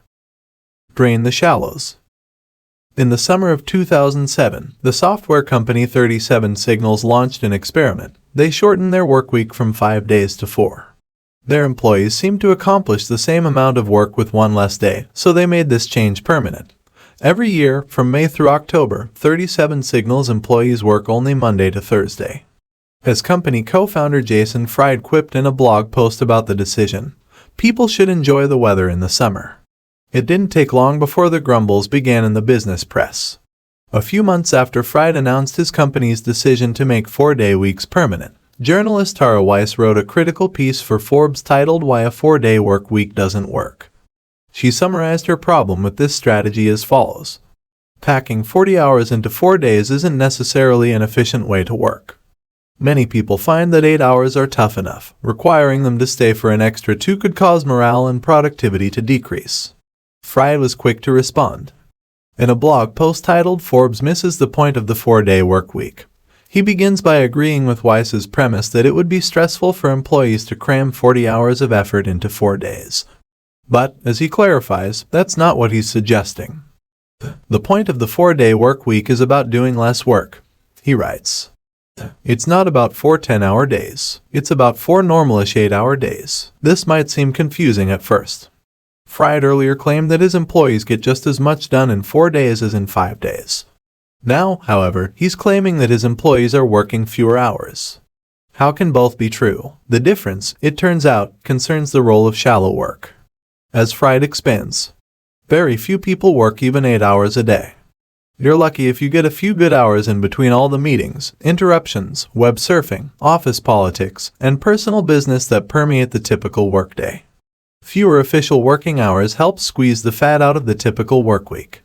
Once everyone has less time to get their stuff done, they respect that time even more. People become stingy with their time, and that's a good thing. They don't waste it on things that just don't matter. When you have fewer hours, you usually spend them more wisely. In other words, the reduction in the 37 Signals workweek disproportionately eliminated shallow as compared to deep work, and because the latter was left largely untouched, the important stuff continued to get done. The shallow stuff that can seem so urgent in the moment turned out to be unexpectedly dispensable. A natural reaction to this experiment is to wonder what would happen if 37 Signals had gone one step further. If eliminating hours of shallow work had little impact on the results produced, what would happen if they not only eliminated shallow work, but then replaced this newly recovered time with more deep work? Fortunately for our curiosity, the company soon put this bolder idea to the test as well. Fried had always been interested in the policies of technology companies like Google that gave their employees 20% of their time to work on self-directed projects. While he liked this idea, he felt that carving one day out of an otherwise busy week was not enough to support the type of unbroken deep work that generates true breakthroughs. I'd take 5 days in a row over 5 days spread out over 5 weeks, he explained. So our theory is that we'll see better results when people have a long stretch of uninterrupted time. To test this theory, 37 Signals implemented something radical. The company gave its employees the entire month of June off to work deeply on their own projects. This month would be a period free of any shallow work obligations, no status meetings, no memos, and, blessedly, no PowerPoint. At the end of the month, the company held a pitch day in which employees pitched the ideas they'd been working on. Summarizing the experiment in an Inc. magazine article, Fried dubbed it a success. The pitch day produced 2 projects that were soon put into production: a better suite of tools for handling customer support, and a data visualization system that helps the company understand how their customers use their products. These projects are predicted to bring substantial value to the company, but they almost certainly would not have been produced in the absence of the unobstructed deep work time provided to the employees. To tease out their potential required dozens of hours of unimpeded effort. How can we afford to put our business on hold for a month to mess around with new ideas? Fried asked rhetorically.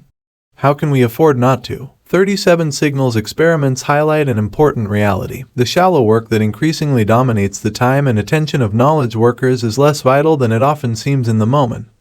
For most businesses, if you eliminated significant amounts of this shallowness, their bottom line would likely remain unaffected.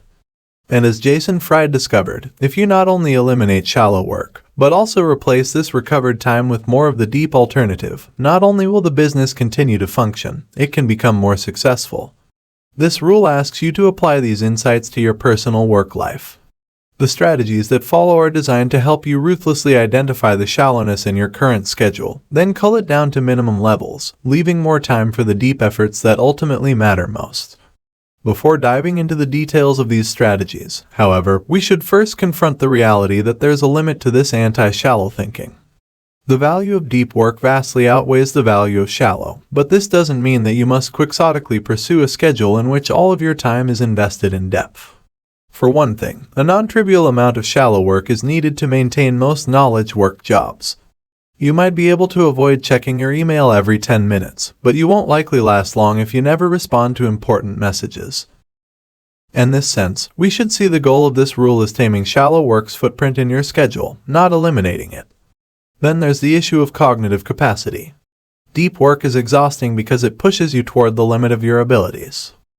Performance psychologists have extensively studied how much such efforts can be sustained by an individual in a given day. In their seminal paper on deliberate practice, Anders Ericsson and his collaborators survey these studies. They note that for someone new to such practice, an hour a day is a reasonable limit. For those familiar with the rigors of such activities, the limit expands to something like 4 hours, but rarely more. The implication is that once you've hit your deep work limit in a given day, you'll experience diminishing rewards if you try to cram in more. Shallow work, therefore, doesn't become dangerous until after you add enough to begin to crowd out your bounded deep efforts for the day. At first, this caveat might seem optimistic. The typical workday is 8 hours. The most adept deep thinker cannot spend more than 4 of these hours in a state of true depth. It follows that you can safely spend half the day wallowing in the shallows without adverse effect. The danger missed by this analysis is how easily this amount of time can be consumed, especially once you consider the impact of meetings, appointments, calls, and other scheduled events. For many jobs, these time drains can leave you with surprisingly little time left for solo work.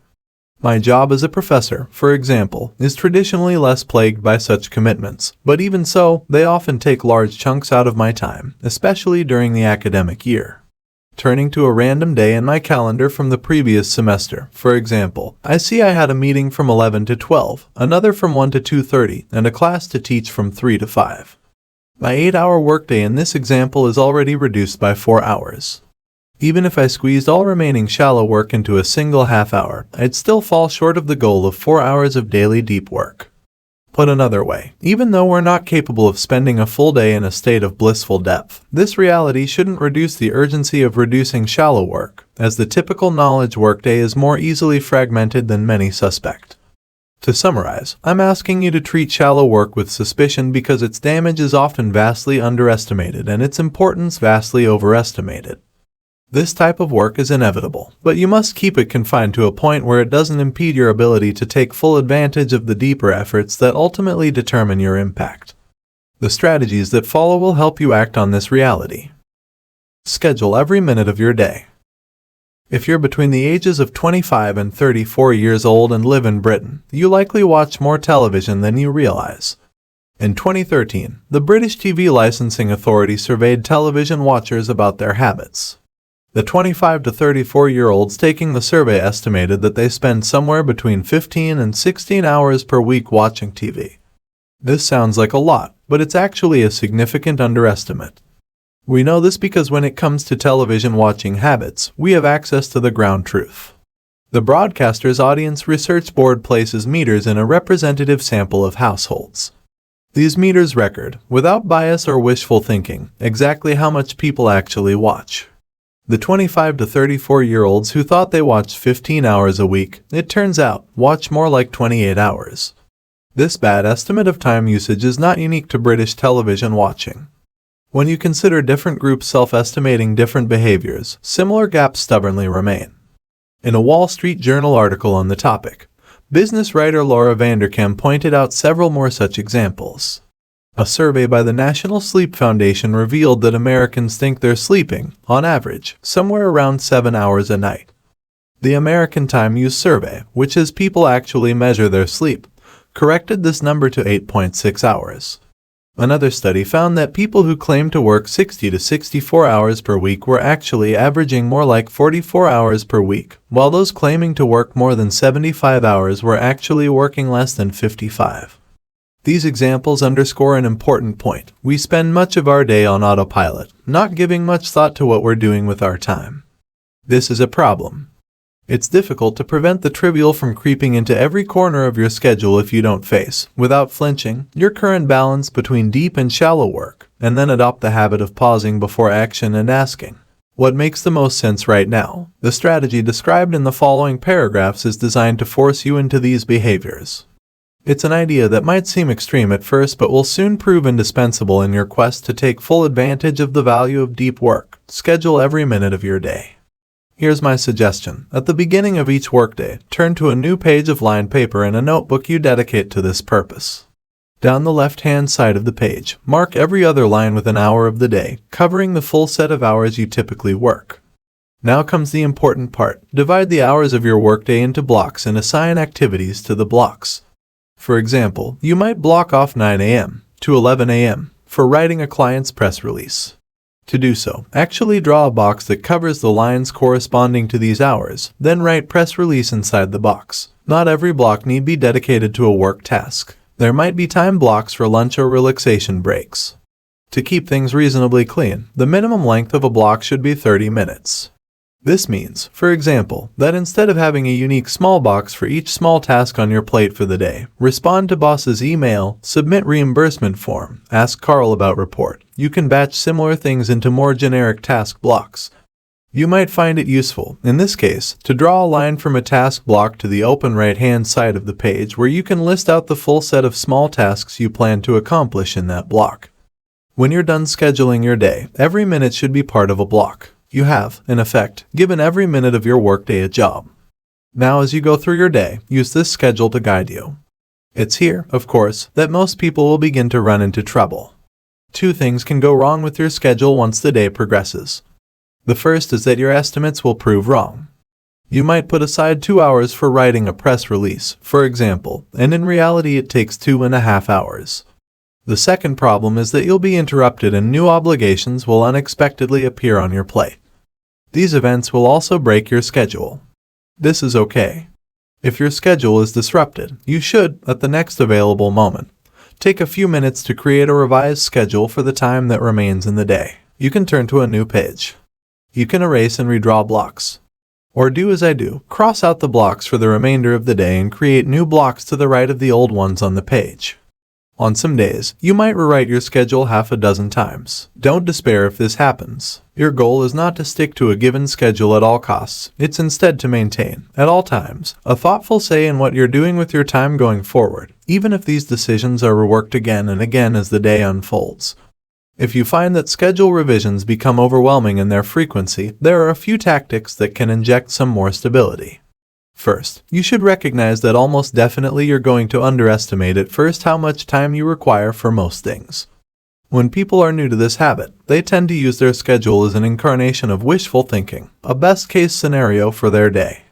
Over time, you should make an effort to accurately predict the time tasks will require. A second tactic that helps is the use of overflow conditional blocks. If you're not sure how long a given activity might take, block off the expected time, then follow this with an additional block that has a split purpose. If you need more time for the preceding activity, use this additional block to keep working on it. If you finish the activity on time, however, have an alternate use already assigned for the extra block. This allows unpredictability in your day without requiring you to keep changing your schedule on paper. For example, returning to our press release example, you might schedule 2 hours for writing the press release, but then follow it by an additional hour block that you can use to keep writing the release, if needed, but otherwise assigned to catching up with email. The third tactic I suggest is to be liberal with your use of task blocks. Deploy many throughout your day and make them longer than required to handle the tasks you plan in the morning. Lots of things come up during the typical knowledge worker's day. Having regularly occurring blocks of time to address these surprises keeps things running smoothly. Before leaving you to put this strategy in practice, I should address a common objection. In my experience pitching the values of daily schedules, I have found that many people worry that this level of planning will become burdensomely restrictive. Here, for example, is part of a comment from a reader named Joseph on a blog post I wrote on this topic. I think you far understate the role of uncertainty. Readers applying these observations too seriously, to the point of an obsessive relationship with one's schedule that seems to exaggerate the importance of minute counting over getting lost in activities, which if we're talking about artists is often the only really sensible course of action. I understand these concerns, and Joseph is certainly not the first to raise them. Fortunately, however, they're also easily addressed. In my own daily scheduling discipline, in addition to regularly scheduling significant blocks of time for speculative thinking and discussion, I maintain a rule that if I stumble onto an important insight, then this is a perfectly valid reason to ignore the rest of my schedule for the day. I can then stick with this unexpected insight until it loses steam. At this point, I'll step back and rebuild my schedule for any time that remains in the day. In other words, I not only allow spontaneity in my schedule, I encourage it. Joseph's critique is driven by the mistaken idea that the goal of a schedule is to force your behavior into a rigid plan. This type of scheduling, however, isn't about constraint, it's instead about thoughtfulness. It's a simple habit that forces you to continually take a moment throughout your day and ask, what makes sense for me to do with the time that remains? It's the habit of asking that returns results, not your unyielding fidelity to the answer. I would go so far as to argue that someone following this combination of comprehensive scheduling and a willingness to adapt or modify the plan as needed will likely experience more creative insights than someone who adopts a more traditional, spontaneous approach where the day is left open and unstructured. Without structure, it's easy to allow your time to devolve into the shallow, email, social media, web surfing. This type of shallow behavior, though satisfying in the moment, is not conducive to creativity. With structure, on the other hand, you can ensure that you regularly schedule blocks to grapple with a new idea, or work deeply on something challenging, or brainstorm for a fixed period, the type of commitment more likely to instigate innovation. And because you're willing to abandon your plan when an innovative idea arises, you're just as well suited as the distracted creative to follow up when the muse strikes. To summarize, the motivation for this strategy is the recognition that a deep work habit requires you to treat your time with respect. A good first step toward this respectful handling is the advice outlined here. Decide in advance what you're going to do with every minute of your workday. It's natural, at first, to resist this idea, as it's undoubtedly easier to continue to allow the twin forces of internal whim and external requests to drive your schedule. But you must overcome this distrust of structure if you want to approach your true potential as someone who creates things that matter. Quantify the depth of every activity. An advantage of scheduling your day is that you can determine how much time you're actually spending in shallow activities. Extracting this insight from your schedules, however, can become tricky in practice, as it's not always clear exactly how shallow you should consider a given task. To expand on this challenge, let's start by reminding ourselves of the formal definition of shallow work that I introduced in the introduction. Shallow work, non-cognitively demanding, logistical-style tasks often performed while distracted. These efforts tend not to create much new value in the world and are easy to replicate. Some activities clearly satisfy this definition. Checking email, for example, or scheduling a conference call is unquestionably shallow in nature. But the classification of other activities can be more ambiguous. Consider the following tasks.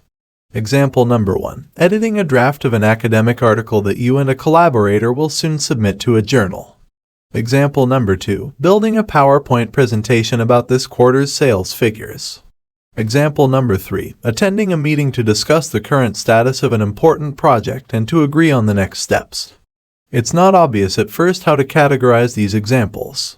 The first two describe tasks that can be quite demanding, and the final example seems important to advance a key work objective. The purpose of this strategy is to give you an accurate metric for resolving such ambiguity, providing you with a way to make clear and consistent decisions about where given work tasks fall on the shallow to deep scale. To do so, it asks that you evaluate activities by asking a simple question: how long would it take to train a smart recent college graduate with no specialized training in my field to complete this task? To illustrate this approach, let's apply this question to our examples of ambiguous tasks. Analyzing example number 1. To properly edit an academic paper requires that you understand the nuances of the work and the nuances of the broader literature. These requirements require cutting-edge knowledge of an academic field, a task that in the age of specialization takes years of diligent study at the graduate level and beyond. When it comes to this example, the answer to our question would therefore be quite large, perhaps on the scale of 50 to 75 months. Analyzing example number 2, the second example doesn't fare so well by this analysis.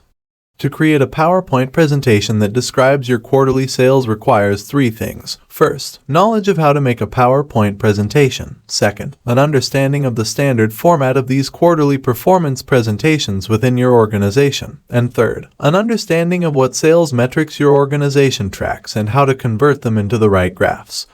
The hypothetical college graduate imagined by our question, we can assume, would already know how to use PowerPoint, and learning the standard format for your organization's presentations shouldn't require more than a week. The real question, therefore, is how long it takes a bright college graduate to understand the metrics you track, where to find the results, and how to clean those up and translate them into graphs and charts that are appropriate for a slide presentation. Isn't a trivial task, but for a bright college grad it wouldn't require more than an additional month or so of training, so we can use 2 months as our conservative answer. Analyzing example number 3, meetings can be tricky to analyze. They can seem tedious at times, but they're often also presented as playing a key role in your organization's most important activities. The method presented here helps cut through this veneer. How long would it take to train a bright recent college graduate to take your place in a planning meeting? He or she would have to understand the project well enough to know its milestones and the skills of its participants. Our hypothetical grad might also need some insight into the interpersonal dynamics and the reality of how such projects are executed at the organization. At this point, you might wonder if this college grad would also need a deep expertise in the topic tackled by the project. For a planning meeting, probably not. Such meetings rarely dive into substantive content and tend to feature a lot of small talk and posturing in which participants try to make it seem like they're committing to a lot without actually having to commit. Give a bright recent graduate 3 months to learn the ropes and he or she could take your place without issue in such a gabfest. So we'll use 3 months as our answer. This question is meant as a thought experiment. But the answers it provides will help you objectively quantify the shallowness or depth of various activities. If our hypothetical college graduate requires many months of training to replicate a task, then this indicates that the task leverages hard-won expertise. As argued earlier, tasks that leverage your expertise tend to be deep tasks, and they can therefore provide a double benefit. They return more value per time spent, and they stretch your abilities, leading to improvement. On the other hand, a task that our hypothetical college graduate can pick up quickly is one that does not leverage expertise, and therefore it can be understood as shallow. What should you do with this strategy? Once you know where your activities fall on the deep to shallow scale, bias your time toward the former. When we reconsider our case studies, for example, we see that the first task is something that you would want to prioritize as a good use of time, while the second and third are activities of a type that should be minimized. They might feel productive, but their return on investment is measly. Of course, how one biases away from shallow and toward depth is not always obvious, even after you know how to accurately label your commitments. This brings us to the strategies that follow, which will provide specific guidance on how to accomplish this tricky goal. Ask your boss for a shallow work budget. Here's an important question that's rarely asked: what percentage of my time should be spent on shallow work? This strategy suggests that you ask it. If you have a boss, in other words, have a conversation about this question. If you work for yourself, ask yourself this question. In both cases, settle on a specific answer. Then, and this is the important part, try to stick to this budget. For most people in most non-entry-level knowledge work jobs, the answer to the question will be somewhere in the 30 to 50% range. Obeying this budget will likely require changes to your behavior. You'll almost certainly end up forced into saying no to projects that seem infused with shallowness while also more aggressively reducing the amount of shallowness in your existing projects. This budget might lead you to drop the need for a weekly status meeting and preference for results-driven reporting. It might also lead you to start spending more mornings in communication isolation or decide it's not as important as you once thought to respond quickly and in detail to every CC'd email that crosses your inbox. These changes are all positive for your quest to make deep work central to your working life. On the one hand, they don't ask you to abandon your core shallow obligations, a move that would cause problems and resentment, as you're still spending a lot of time on such efforts. On the other hand, they do force you to place a hard limit on the amount of less urgent obligations you allow to slip insidiously into your schedule. This limit frees up space for significant amounts of deep effort on a consistent basis. The reason why these decisions should start with a conversation with your boss is that this agreement establishes implicit support from your workplace. If you work for someone else, this strategy provides cover when you turn down an obligation or restructure a project to minimize shallowness. You can justify the move because it's necessary for you to hit your prescribed target mix of work types. As I discussed in Chapter 2, part of the reason shallow work persists in large quantities in knowledge work is that we rarely see the total impact of such efforts on our schedules. We instead tend to evaluate these behaviors one by one in the moment, a perspective from which each task can seem quite reasonable and convenient. Tools from earlier in this rule, however, allow you to make this impact explicit. You can now confidently say to your boss, "This is the exact percentage of my time spent last week on shallow work," and force him or her to give explicit approval for that ratio. Faced with these numbers, and the economic reality they clarify, a boss will be led to the natural conclusion that you need to say no to some things and to streamline others, even if this makes life less convenient for the boss, or for you, or for your coworkers. Because, of course, in the end, a business's goal is to generate value, not to make sure its employees' lives are as easy as possible. If you work for yourself, this exercise will force you to confront the reality of how little time in your busy schedule you're actually producing value. These hard numbers will provide you the confidence needed to start scaling back on the shallow activities that are sapping your time. Without these numbers, it's difficult for an entrepreneur to say no to any opportunity that might generate some positive return. I have to be on Twitter. I have to maintain an active Facebook presence. I have to tweak the widgets on my blog. You tell yourself, because when considered in isolation, to say no to any one of these activities seems like you're being lazy.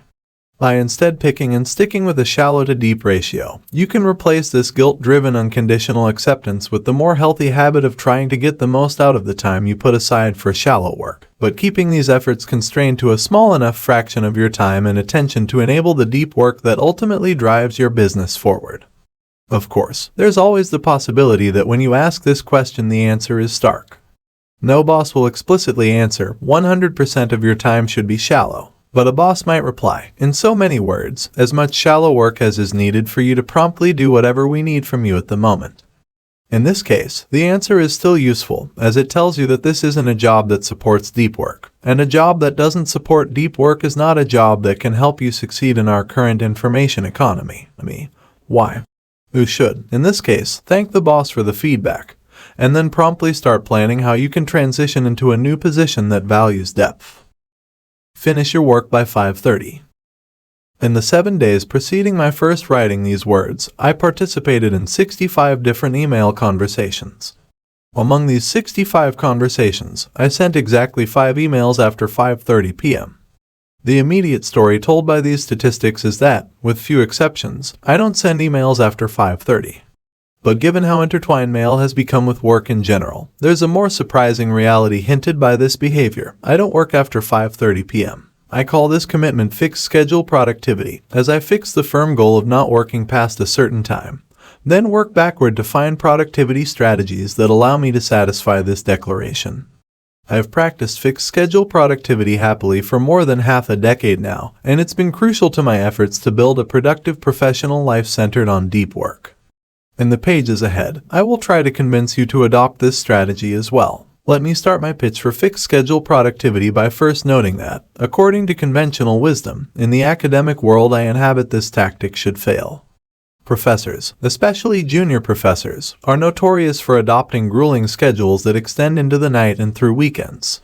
Consider, for example, a blog post published by a young computer science professor whom I'll call Tom. In this post, which Tom wrote in the winter of 2014, he replicates his schedule for a recent day in which he spent 12 hours at his office.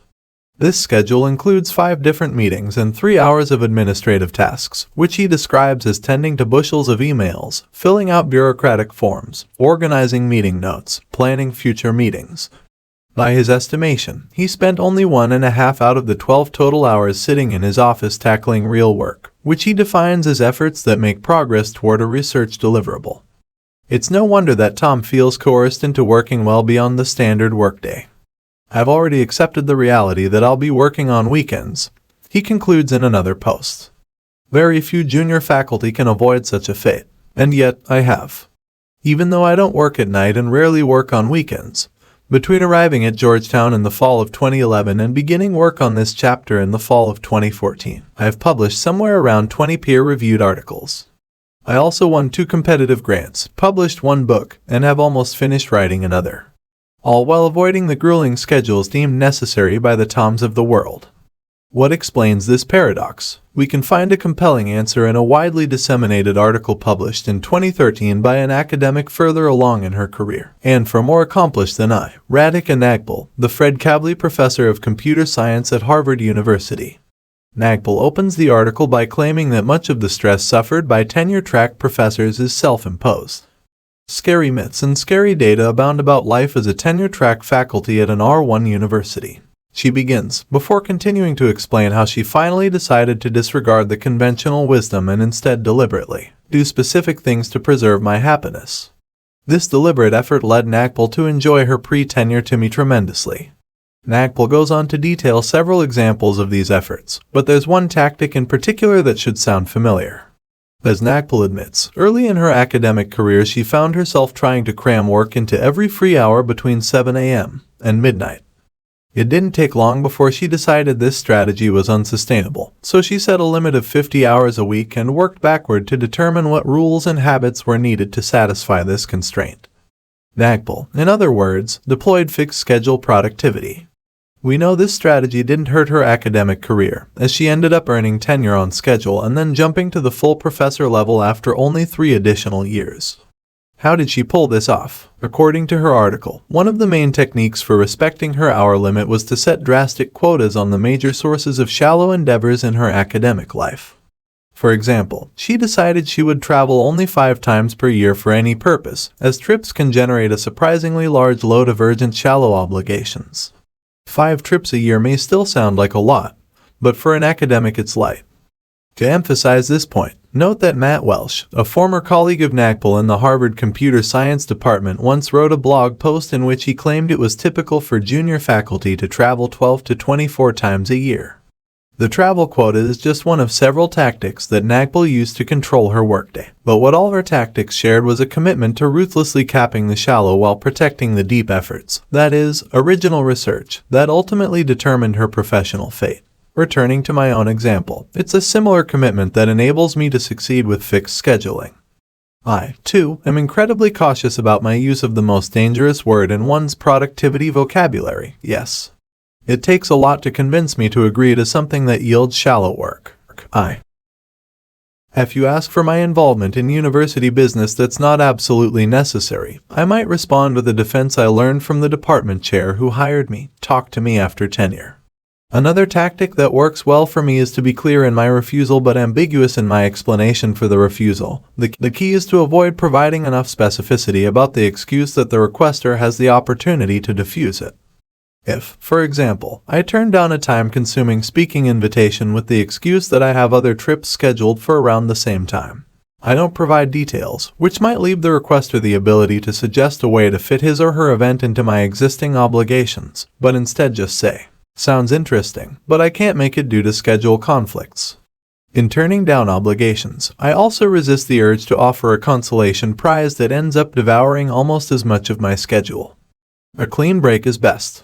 In addition to carefully guarding my obligations, I'm incredibly conscientious about managing my time. Because my time is limited each day, I cannot afford to allow a large deadline to creep up on me, or a morning to be wasted on something trivial because I didn't take a moment to craft a smart plan. The damn clean cap on the workday enforced by fixed schedule productivity has a way of keeping my organization efforts sharp. Without this looming cutoff, I'd likely end up more lax in my habits. To summarize these observations, Nagpal and I can both succeed in academia without Tom-style overload due to 2 reasons. First, we're asymmetric in the culling forced by our fixed schedule commitment. By ruthlessly reducing the shallow while preserving the deep, this strategy frees up our time without diminishing the amount of new value we generate. Indeed, I would go so far as to argue that the reduction in shallow frees up more energy for the deep alternative, allowing us to produce more than if we had defaulted to a more typical crowded schedule. Second, the limits to our time necessitate more careful thinking about our organizational habits, also leading to more value produced as compared to longer but less organized schedules. The key claim of this strategy is that these same benefits hold for most knowledge work fields. That is, even if you're not a professor, fixed schedule productivity can yield powerful benefits. In most knowledge work jobs, it can be difficult in the moment to turn down a shallow commitment that seems harmless in isolation, be it accepting an invitation to get coffee or agreeing to jump on a call. A commitment to fixed schedule productivity, however, shifts you into a scarcity mindset. Suddenly, any obligation beyond your deepest efforts is suspect and seen as potentially disruptive. Your default answer becomes no. The bar for gaining access to your time and attention rises precipitously, and you begin to organize the efforts that pass these obstacles with a ruthless efficiency. It might also lead you to test assumptions about your company's work culture that you thought were ironclad but turn out to be malleable. It's common, for example, to receive emails from your boss after hours. Fixed schedule productivity would have you ignore these messages until the next morning. Many suspect that this would cause problems, as such responses are expected. But in many cases, the fact that your boss happens to be clearing her inbox at night doesn't mean that she expects an immediate response. A lesson this strategy would soon help you discover. Fixed schedule productivity, in other words, is a meta habit that's simple to adopt but broad in its impact. If you have to choose just one behavior that reorients your focus toward the deep, this one should be high on your list of possibilities. If you're still not sure, however, about the idea that artificial limits on your workday can make you more successful, I urge you to once again turn your attention to the career of fixed schedule advocate Radhika Nagpal. In a satisfying coincidence, at almost the exact same time that Tom was lamenting online about his unavoidably intense workload as a young professor, Nagpal was celebrating the latest of the many professional triumphs she has experienced despite her fixed schedule. Her research was featured on the cover of the journal Science. Become hard to reach. No discussion of shallow work is complete without considering email. This quintessential shallow activity is particularly insidious in its grip on most knowledge workers' attention, as it delivers a steady stream of distractions addressed specifically to you. Ubiquitous email access has become so ingrained in our professional habits that we're beginning to lose the sense that we have any say in its role in our life. As John Freeman warns in his 2009 book, The Tyranny of Email, with the rise of this technology, we are slowly eroding our ability to explain, in a careful, complex way, why it is so wrong for us to complain, resist, or redesign our workdays so that they are manageable. Email seems a fait accompli. Resistance is futile. This strategy pushes back at this fatalism. Just because you cannot avoid this tool altogether doesn't mean you have to cede all authority over its role in your mental landscape. In the following sections I describe 3 tips that will help you regain authority over how this technology accesses your time and attention, and arrest the erosion of autonomy identified by Freeman. Resistance is not futile. You have more control over your electronic communication than you might at first assume. Tip number 1. Make people who send you email do more work. Most nonfiction authors are easy to reach. They include an email address on their author websites along with an open invitation to send them any request or suggestion that comes to mind. Many even encourage this feedback as a necessary commitment to the elusive but much touted importance of community building among their readers. But here's the thing, I don't buy it. If you visit the contact page on my author website, there's no general purpose email address. Instead, I list different individuals you can contact for specific purposes, my literary agent for rights requests, for example, or my speaking agent for speaking requests. If you want to reach me, I offer only a special purpose email address that comes with conditions and a lowered expectation that I'll respond. If you have an offer, opportunity, or introduction that might make my life more interesting, email me at interestingcalnewport.com. For the reasons stated above, I'll only respond to those proposals that are a good match for my schedule and interests. I call this approach a sender filter, as I'm asking my correspondents to filter themselves before attempting to contact me. This filter has significantly reduced the time I spend in my inbox. Before I began using a sender filter, I had a standard general-purpose email address listed on my website. Not surprisingly, I used to receive a large volume of long emails asking for advice on specific student or career questions. I like to help individuals, but these requests became overwhelming. They didn't take the senders long to craft, but they would require a lot of explanation and writing on my part to respond. My sender filter has eliminated most such communication, and in doing so, has drastically reduced the number of messages I encounter in my writing inbox. As for my own interest in helping my readers, I now redirect this energy towards settings I carefully choose to maximize impact. Instead of allowing any student in the world to send me a question, for example, I now work closely with a small number of student groups where I'm quite accessible and can offer more substantial and effective mentoring. Another benefit of a sender filter is that it resets expectations. The most crucial line in my description is the following: I'll only respond to those proposals that are a good match for my schedule and interests. This seems minor, but it makes a substantial difference in how my correspondents think about their messages to me. The default social convention surrounding email is that unless you're famous, if someone sends you something, you owe him or her a response. For most, therefore, an inbox full of messages generates a major sense of obligation. By instead resetting your correspondent's expectations to the reality that you'll probably not respond, the experience is transformed. The inbox is now a collection of opportunities that you can glance at when you have the free time, seeking out those that make sense for you to engage. But the pile of unread messages no longer generates a sense of obligation. You could, if you wanted to, ignore them all and nothing bad would happen. Psychologically, this can be freeing. I worried when I first began using a sender filter that it would seem pretentious, as if my time was more valuable than that of my readers, and that it would upset people. But this fear wasn't realized. Most people easily accept the idea that you have a right to control your own incoming communication, as they would like to enjoy this same right. More important, people appreciate clarity. Most are okay to not receive a response if they don't expect one. In some cases, this expectation reset might even earn you more credit when you do respond. For example, an editor of an online publication once sent me a guest post opportunity with the assumption, set by my filter, that I would likely not respond. When I did, it proved a happy surprise. Here's her summary of the interaction. So, when I emailed Cal to ask if he wanted to contribute to, my expectations were set. He didn't have anything on his about wanting to guest blog, so there wouldn't have been any hard feelings if I'd never heard a peep. Then, when he did respond, I was thrilled. My particular sender filter is just one example of this general strategy. Consider consultant Clay Herbert, who is an expert in running crowdfunding campaigns for technology startups, a specialty that attracts a lot of correspondents hoping to glean some helpful advice. As a Forbes.com article on sender filters reports, at some point, the number of people reaching out exceeded capacity, so he created filters that put the onus on the person asking for help. Though he started from a similar motivation as me, Herbert's filters ended up taking a different form. To contact him, you must first consult an FAQ to make sure your question has not already been answered. If you make it through this FAQ sieve, he then asks you to fill out a survey that allows him to further screen for connections that seem particularly relevant to his expertise. For those who make it past this step, Herbert enforces a small fee you must pay before communicating with him. This fee is not about making extra money, but is instead about selecting for individuals who are serious about receiving and acting on advice. Herbert's filters still enable him to help people and encounter interesting opportunities. But at the same time, they have reduced his incoming communication to a level he can easily handle.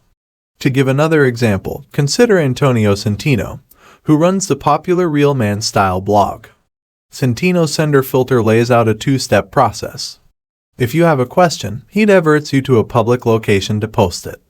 Centino thinks it's wasteful to answer the same questions again and again in private one-on-one conversations. If you make it past this step, he then makes you commit to, by clicking check boxes, the following 3 promises. I am not asking Antonio a style question I could find searching Google for 10 minutes. I am not spamming Antonio with a cut and pasting generic request to promote my unrelated business. I will do a good deed for some random stranger if Antonio responds within 23 hours. The message box in which you can type your message doesn't appear on the contact page until after you've clicked the box by all 3 promises. To summarize, the technologies underlying email are transformative, but the current social conventions guiding how we apply this technology are underdeveloped.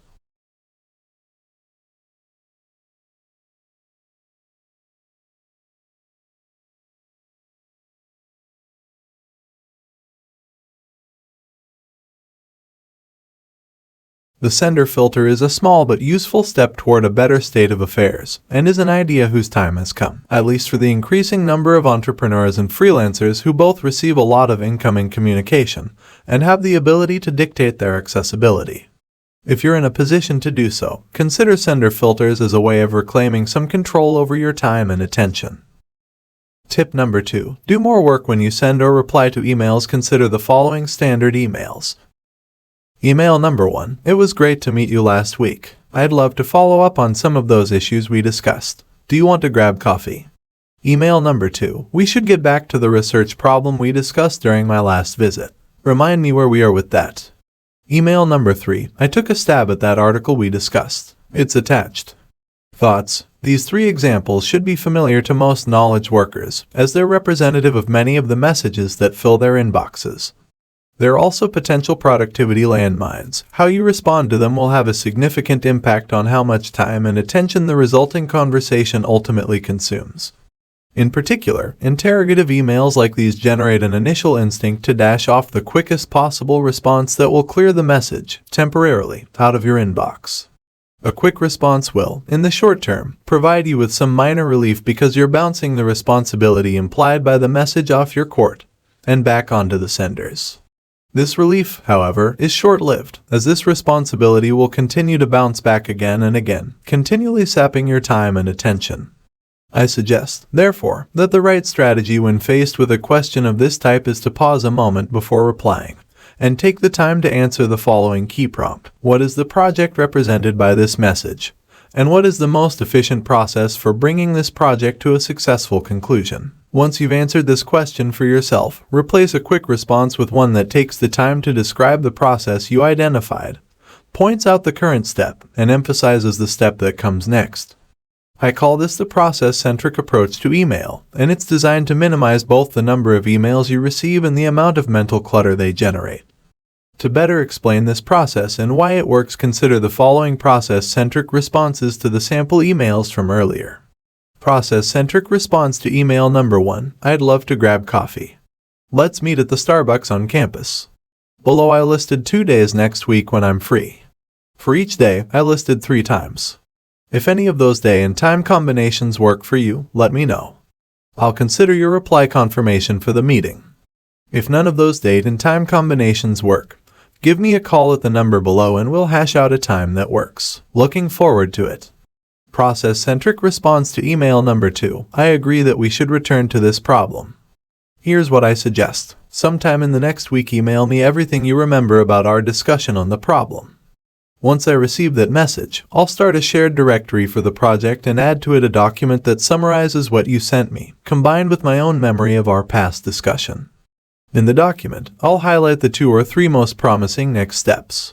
We can then take a crack at those next steps for a few weeks and check back in. I suggest we schedule a phone call for a month from now for this purpose. Below I listed some dates and times when I'm available for a call. When you respond with your notes, indicate the date and time combination that works best for you and we'll consider that reply confirmation for the call. I look forward to digging into this problem. Process-centric response to email number 3. Thanks for getting back to me.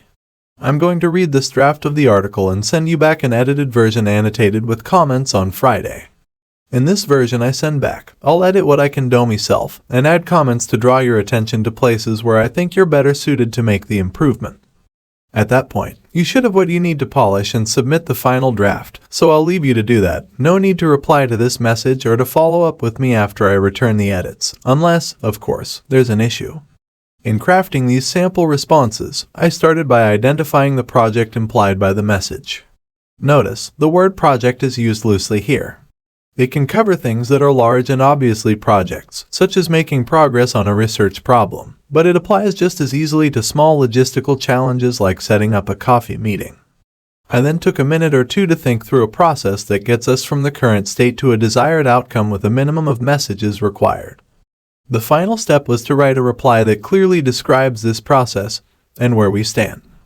These examples centered on an email reply, but it should be clear that a similar approach also works when writing an email message from scratch.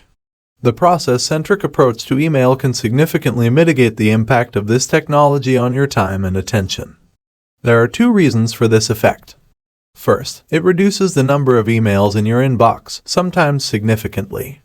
This, in turn, reduces the time you spend in your inbox and reduces the brainpower you must expend when you do. Second, to steal terminology from David Allen, a good process-centric message immediately closes the loop with respect to the project at hand.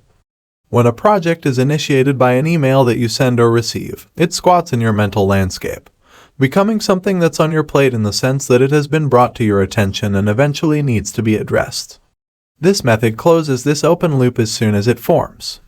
By working through the whole process, adding to your task lists and calendar any relevant commitments on your part, and bringing the other party up to speed, your mind can reclaim the mental real estate the project once demanded.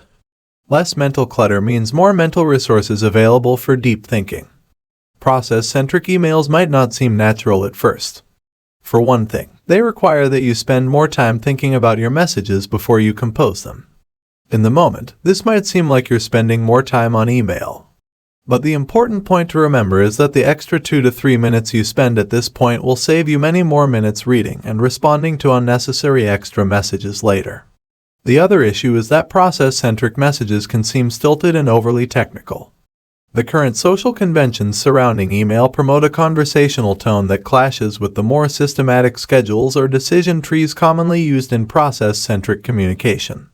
If this concerns you, I suggest that you add a longer conversational preamble to your messages.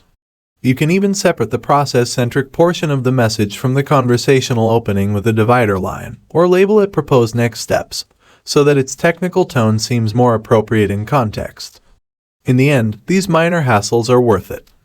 By putting more thought up front into what's really being proposed by the email messages that flit in and out of your inbox, you'll greatly reduce the negative impact of this technology on your ability to do work that actually matters. Tip number 3, don't respond. As a graduate student at MIT, I had the opportunity to interact with famous academics.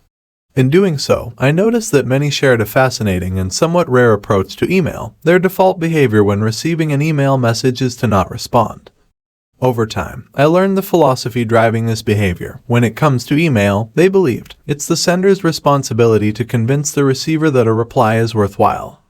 If you didn't make a convincing case and sufficiently minimize the effort required by the professor to respond, you didn't get a response. For example, the following email would likely not generate a reply with many of the famous names at the institute. Hi, Professor. I'd love to stop by sometime to talk about. Are you available? Responding to this message requires too much work. Also, there's no attempt to argue that this chat is worth the professor's time. With these critiques in mind, here's a version of the same message that would be more likely to generate a reply. Hi, Professor. I'm working on a project similar to with my advisor.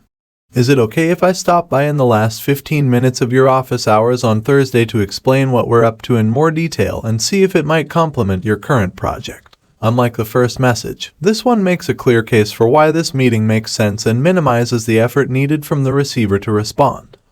This tip asks that you replicate, to the extent feasible in your professional context, this professorial ambivalence to email.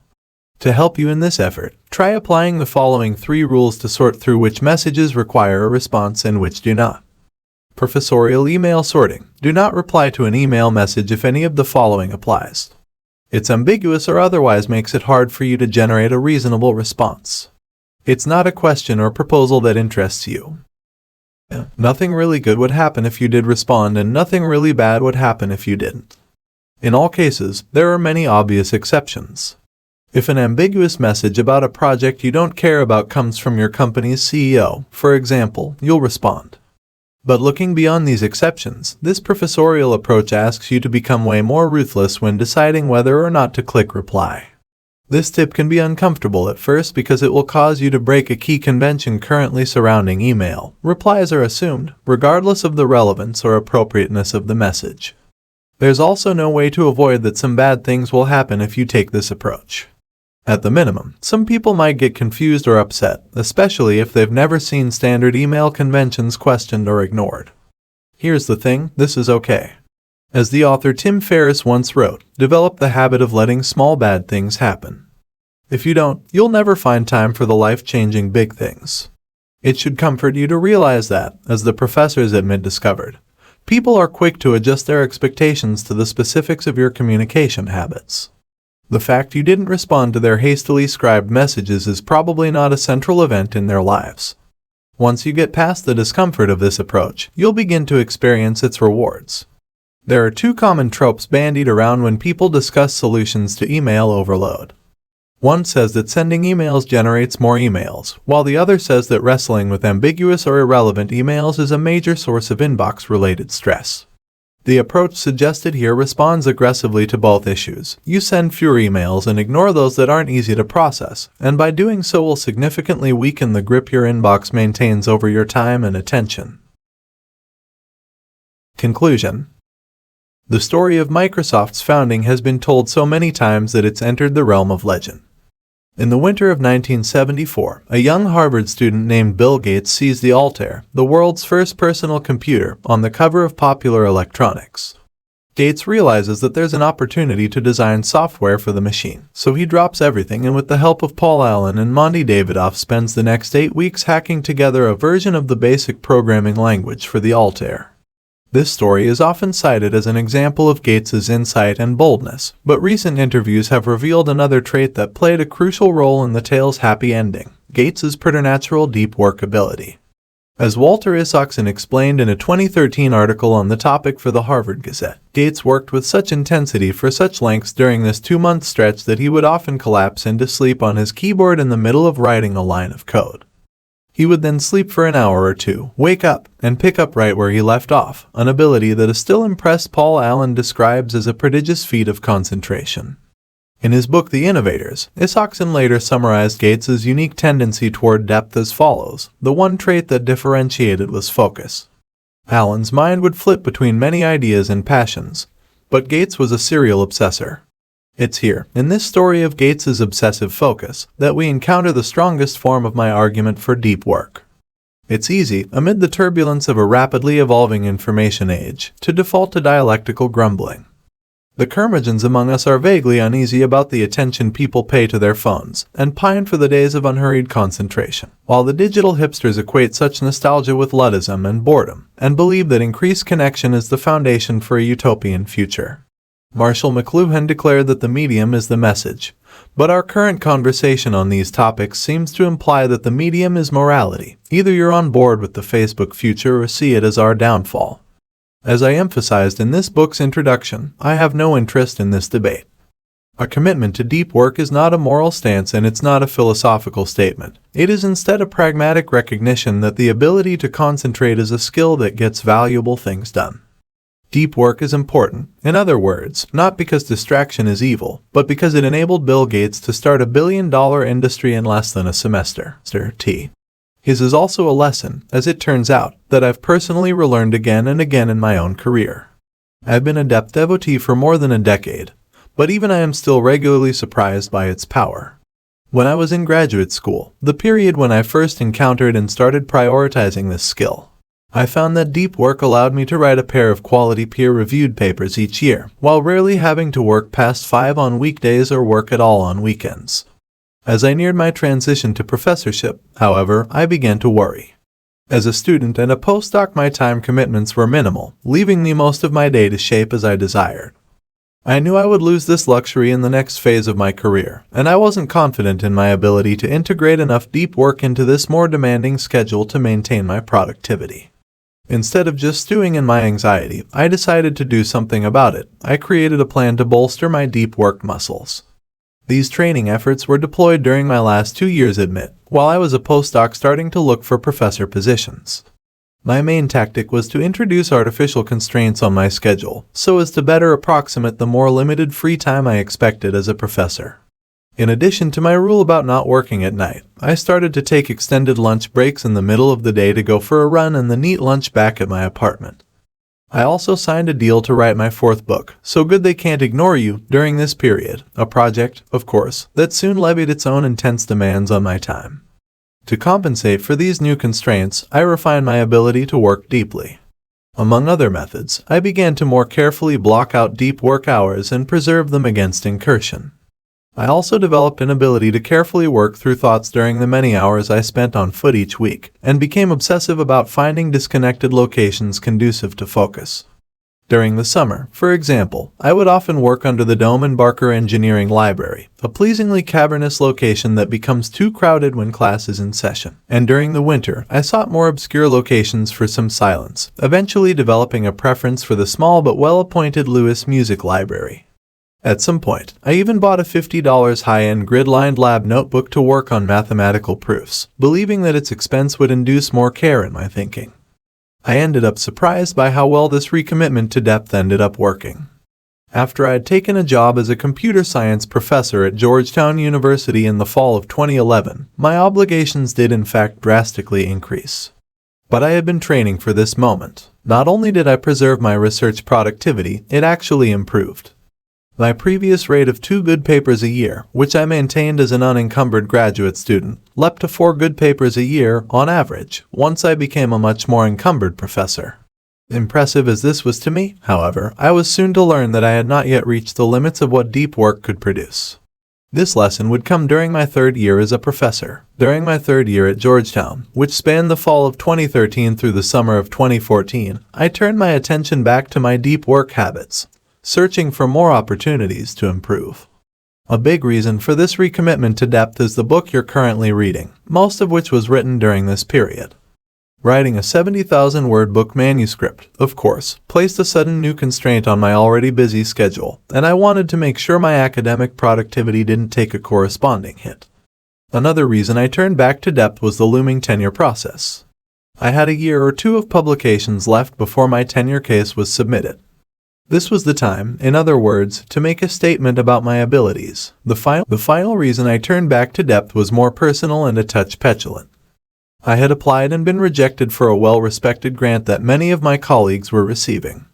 I was upset and embarrassed, so I decided that instead of just complaining or wallowing in self-doubt, I would compensate for losing the grant by increasing the rate and impressiveness of my publications, allowing them to declare on my behalf that I actually did know what I was doing, even if this one particular grant application didn't go my way. I was already an adept deep worker, but these 3 forces drove me to push this habit to an extreme. I became ruthless in turning down time-consuming commitments and began to work more in isolated locations outside my office. I placed a tally of my deep work hours in a prominent position near my desk and got upset when it failed to grow at a fast enough rate. Perhaps most impactful, I returned to my habit of working on problems in my head whenever a good time presented itself, be it walking the dog or commuting. Whereas earlier, I tended to increase my deep work only as a deadline approached, this year I was relentless. Most every day of most every week I was pushing my mind to grapple with results of consequence, regardless of whether or not a specific deadline was near. I solved proofs on subway rides and while shoveling snow. When my son napped on the weekend, I would pace the yard thinking, and when stuck in traffic I would methodically work through problems that were stymieing me. As this year progressed, I became a deep work machine, and the result of this transformation caught me off guard. During the same year that I wrote a book and my oldest son entered the terrible 2s, I managed to more than double my average academic productivity, publishing 9 peer-reviewed papers, all the while maintaining my prohibition on work in the evenings. I'm the first to admit that my year of extreme depth was perhaps a bit too extreme. It proved cognitively exhausting, and going forward I'll likely moderate this intensity. But this experience reinforces the point that opened this conclusion. Deep work is way more powerful than most people understand. It's a commitment to this skill that allowed Bill Gates to make the most of an unexpected opportunity to create a new industry, and that allowed me to double my academic productivity the same year I decided to concurrently write a book. To leave the distracted masses to join the focused few, I'm arguing, is a transformative experience. The deep life, of course, is not for everybody. It requires hard work and drastic changes to your habits. For many, there's a comfort in the artificial busyness of rapid mail messaging and social media posturing, while the deep life demands that you leave much of that behind. There's also an uneasiness that surrounds any effort to produce the best things you're capable of producing, as this forces you to confront the possibility that your best is not that good. It's safer to comment on our culture than to step into the Rooseveltian ring and attempt to wrestle it into something better. But if you're willing to sidestep these comforts and fears, and instead struggle to deploy your mind to its fullest capacity to create things that matter, then you'll discover, as others have before you, that depth generates a life rich with productivity and meaning. In Part 1, I quoted writer Winifred Gallagher saying, "I'll live the focused life, because it's the best kind there is." I agree. So does Bill Gates. And hopefully now that you've finished this book, you agree too.